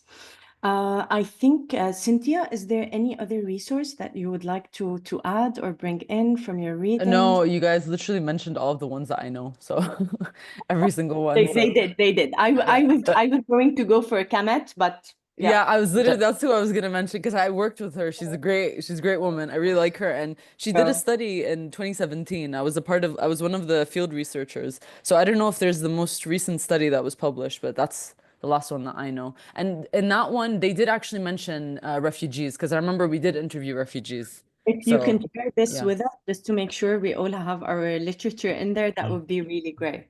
The other thing I want to add that I forgot to say is that in terms of the sort of cultural and religious ethics, of course, the Sajjad card is named after Ali al-Sajjad, so it's named after a Shia cleric through time who's known for his piety and generosity. So it was specifically named to reference that ethic. Yeah, thank you. Yes, thank you very much for noting that. All right. I mean, I'm Philip, can I just take a stab and ask you a question just out of curiosity? Because I don't mean to really like everyone asked the, you know, larger theoretical question. For me, I'm just like curious about the methodology and the focus groups. How did you choose the different areas? Was it just accessibility, or were you interested, or did you have direct access to these areas as opposed to other, like how did you think about the methodology? And Sami, of course, because you did this, Sami, I think. We based it off attempting to get a kind of, on the basis of various characteristics, which areas would reflect that. So we wanted urban, peri-urban, which is Muhammara, and then more rural, which is where the one that was outside of Zahle took place. We wanted mixed sect groups, singular. We wanted areas that had concentrations of wealth and areas that were more impoverished. And then it was also access where we had some sort of connection to the municipality, so we could also then speak to the mayors. So I know the mayor in Sur, and so we were able to go in that direction. And then methodologically, we used participatory tools, because of course it's very difficult to just go straight up to somebody and say, has a political party given you any assistance? You know, you can do that, but it's much better to go around. So we used tools like the River of Life methodology, where people drew their lives over the past 5 years as a river, and then when there was noted marketing of widening, saying an increased opportunity, we're then able to say, oh, was that what happened there? And that's when we were able to find out about, you know, a wealthy Christian individual who had aspirations to stand for political office, had started throwing money around the community, and that's how we got to those more sensitive topics. And there was 8 women and 8 men and two separate focus groups for each. And other than that, it was just a sort of gathering of people randomly. There was no attempt to sort of sample, you know, in a really, really intricate way. So it's not designed to be representative. It's designed to be potentially explanatory. It's qualitative research. We don't make any claims to representativeness. But I think what we found, you know, I validated it by speaking to others, of course, through interviews, and it seems relatively consistent with what other people have found as it relates to social protection provisioning from informal actors. Great, thank you. This is so interesting. And I think, you know, it really helps us also reflect on our own methodology and how I think it's really interesting, for example, that because you called for a focus group, that you probably got more men, whereas because we were working during the daytime and like asking random people in the neighborhood, how we actually got more women because the men were actually working during the day. Right, very, very interesting insights, guys, and very interesting work. You can read where Philip's paper is already out. I think Joanna has already pasted it in the chat box for everybody. Dolph's and my paper is going to be also out soon. And with that, I am going to share my screen for the last... Cynthia's paper is out as well, just to add. Yes, thank you so much. Yes, Cynthia's paper is also out. And I am going to share my screen. There's a question from Diara, sort of, which is it's okay if we're wrapping up. It's fine, because it's gonna take the conversation back to a bit of observations. I think we can safely do that because I don't have much to say. So please. Okay, I'm sorry, but because I'm a panelist, I can't put in the Q&A. I'm Diala from ARI. I coordinate the social protection program. It happened that in the first 2 weeks of the war, I was on the ground in Lebanon, helping in informal relief efforts in both Kisirwain and the Matan areas, which are a bit specific because they're areas that are not suffering from any kind of aggression. They're kind of isolated from the costs of the war per se, that are not like everyone is suffering from the cost, but in a way the direct costs. So it was two observations that resonate a lot with everything that has been said. One, the issue of inclusion of non-Lebanese people, which we saw very strongly when the schools were starting to open and formal shelters were being opened. It was a state decision that we do not accept anyone that is not Lebanese in a lot of the schools, except for few ones. And this is also a reflection of, I think, a political and national state decision that the issue of migrant workers and refugees is an issue that is the responsibility of the international community. And I don't see this changing in any time soon. So we are not responsible of these people, and this is the responsibility of the international community. And knowing how processes of international organizations work, then there's a gap that has been filled by informal groups for a period of time. Then international organizations start filling in, and I wanted to see your reflections on this specifically, because this was the case in the 2006 war and in all other emergencies, and it keeps repeating with all the progress we've been working on social protection structures. The exclusion is always there. And the other observation is related to this now geographic disparity in terms of we are witnessing a phase in the post-conflict, when the conflict hopefully ends, where you have regions that are completely destroyed and completely impoverished, and other regions that were affected very minimally by the war. And this is creating another layer of how do we do social protection in a way that can also prevent this new disparities from turning into a term of internal tension, which is something that everyone is already scared of. So any reflections on how this contrast between these regions that are also religiously and sectarianly divided, that are now witnessing a lot of disparities in terms of infrastructure, health structures, social services, and everything. How can this manifest in the post-war or in the later stages of the conflict? I know these are a bit like general questions, but a bit of reflections from the ground, because it's something a lot of people are talking about in the context of Lebanon. Great, thank you, Diala, for these, I think, very large questions that I will pose to our speakers, and then perhaps at the end I'll try to have a reflection myself on but again, it's only a reflection because I think your questions are quite they are based on the field currently. So we may not have had enough time to think about them at the theoretical and empirical scale yet. Yes, definitely. It's just maybe no. Taking from what we learned already into reflecting in the new phase. Of course. Anyone wants to take a stab at this, guys? I think, I mean, yeah, at risk of sticking my head above the parapet,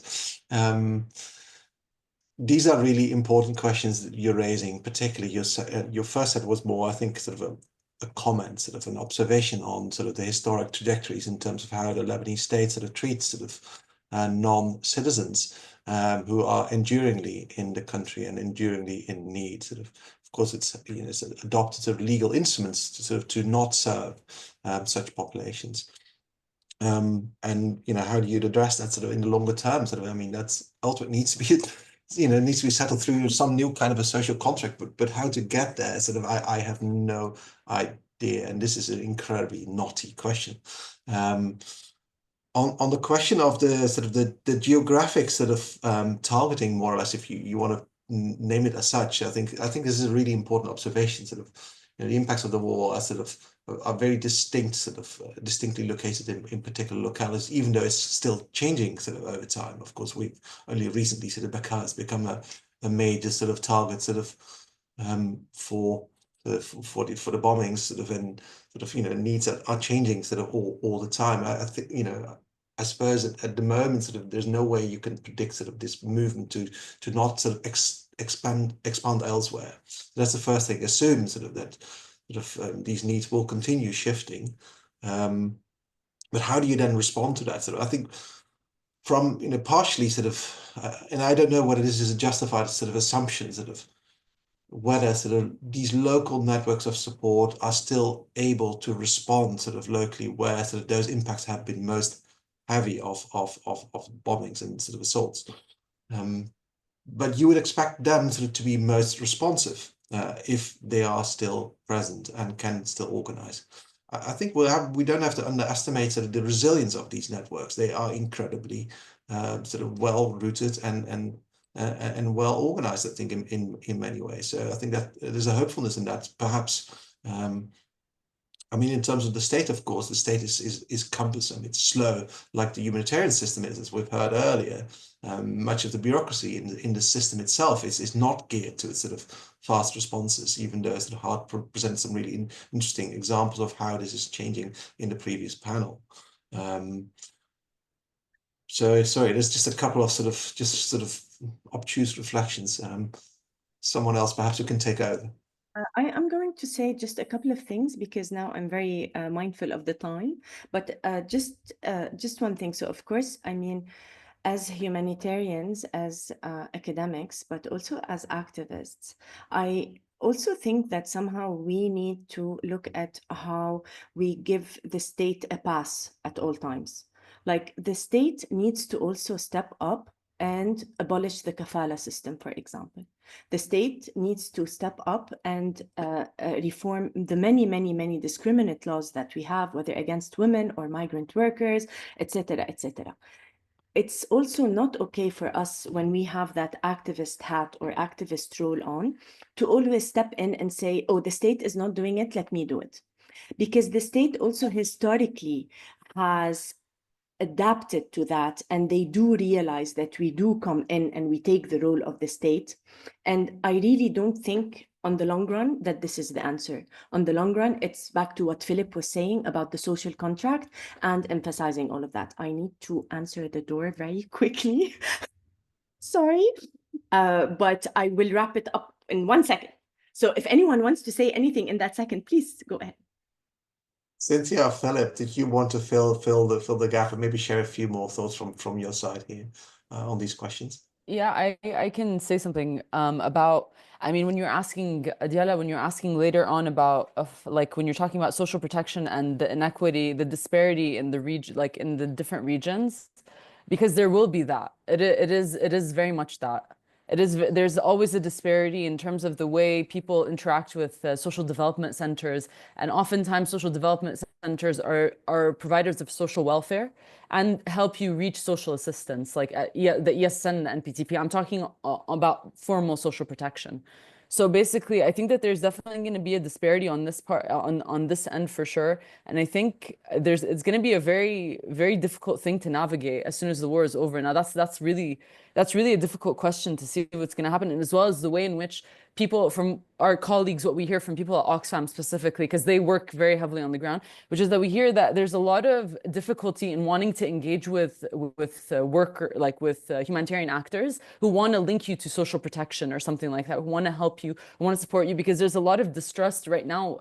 I think it's very geopolitical as well, and there's a lack of trust in the government to begin with. I mean, and for example, in Nadine's study, or you and Dolph's study, you guys were talking about how people self-exclude themselves. Now, this is again part of the social contract. So I think definitely it's a very long road, and the way people interact with heavily politicized SDCs, from what I'm understanding, this is something that I don't personally work on, but this is something that's definitely prevalent throughout. So I think that it's definitely what's going to happen after the war. It's a very difficult question, honestly, and I don't know how to answer it, but I can definitely see how politics plays into this. Okay, done. If that, I don't know if I answered anything, but I'm hearing things that are not great from the ground. Yeah. Thank you. This is great. Thank you I really would like to warmly thank our panelists for really amazing presentations this early afternoon. And I'd like to, can you see my screen? Because, yes, and I would also like to thank, of course, Alan and Tabs for providing this last slide for us to end on. They also asked me to share a couple of insights from BASIC. So, of course, if you'd like some updates on the BASIC research program, you can follow our page on LinkedIn. You can see the resources and stay up to date. All the publications from the BASIC research are freely available from the IDS Open Docs repository.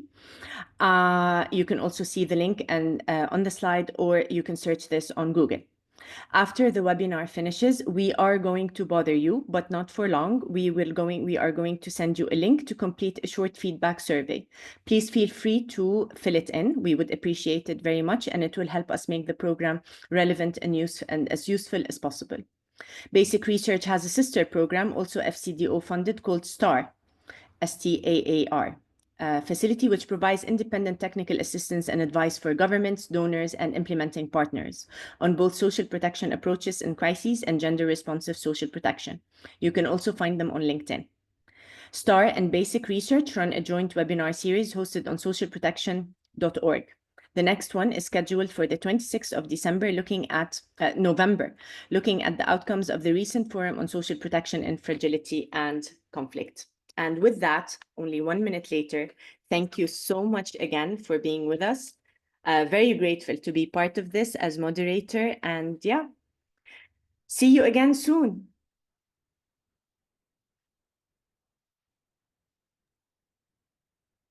Thank you, everyone.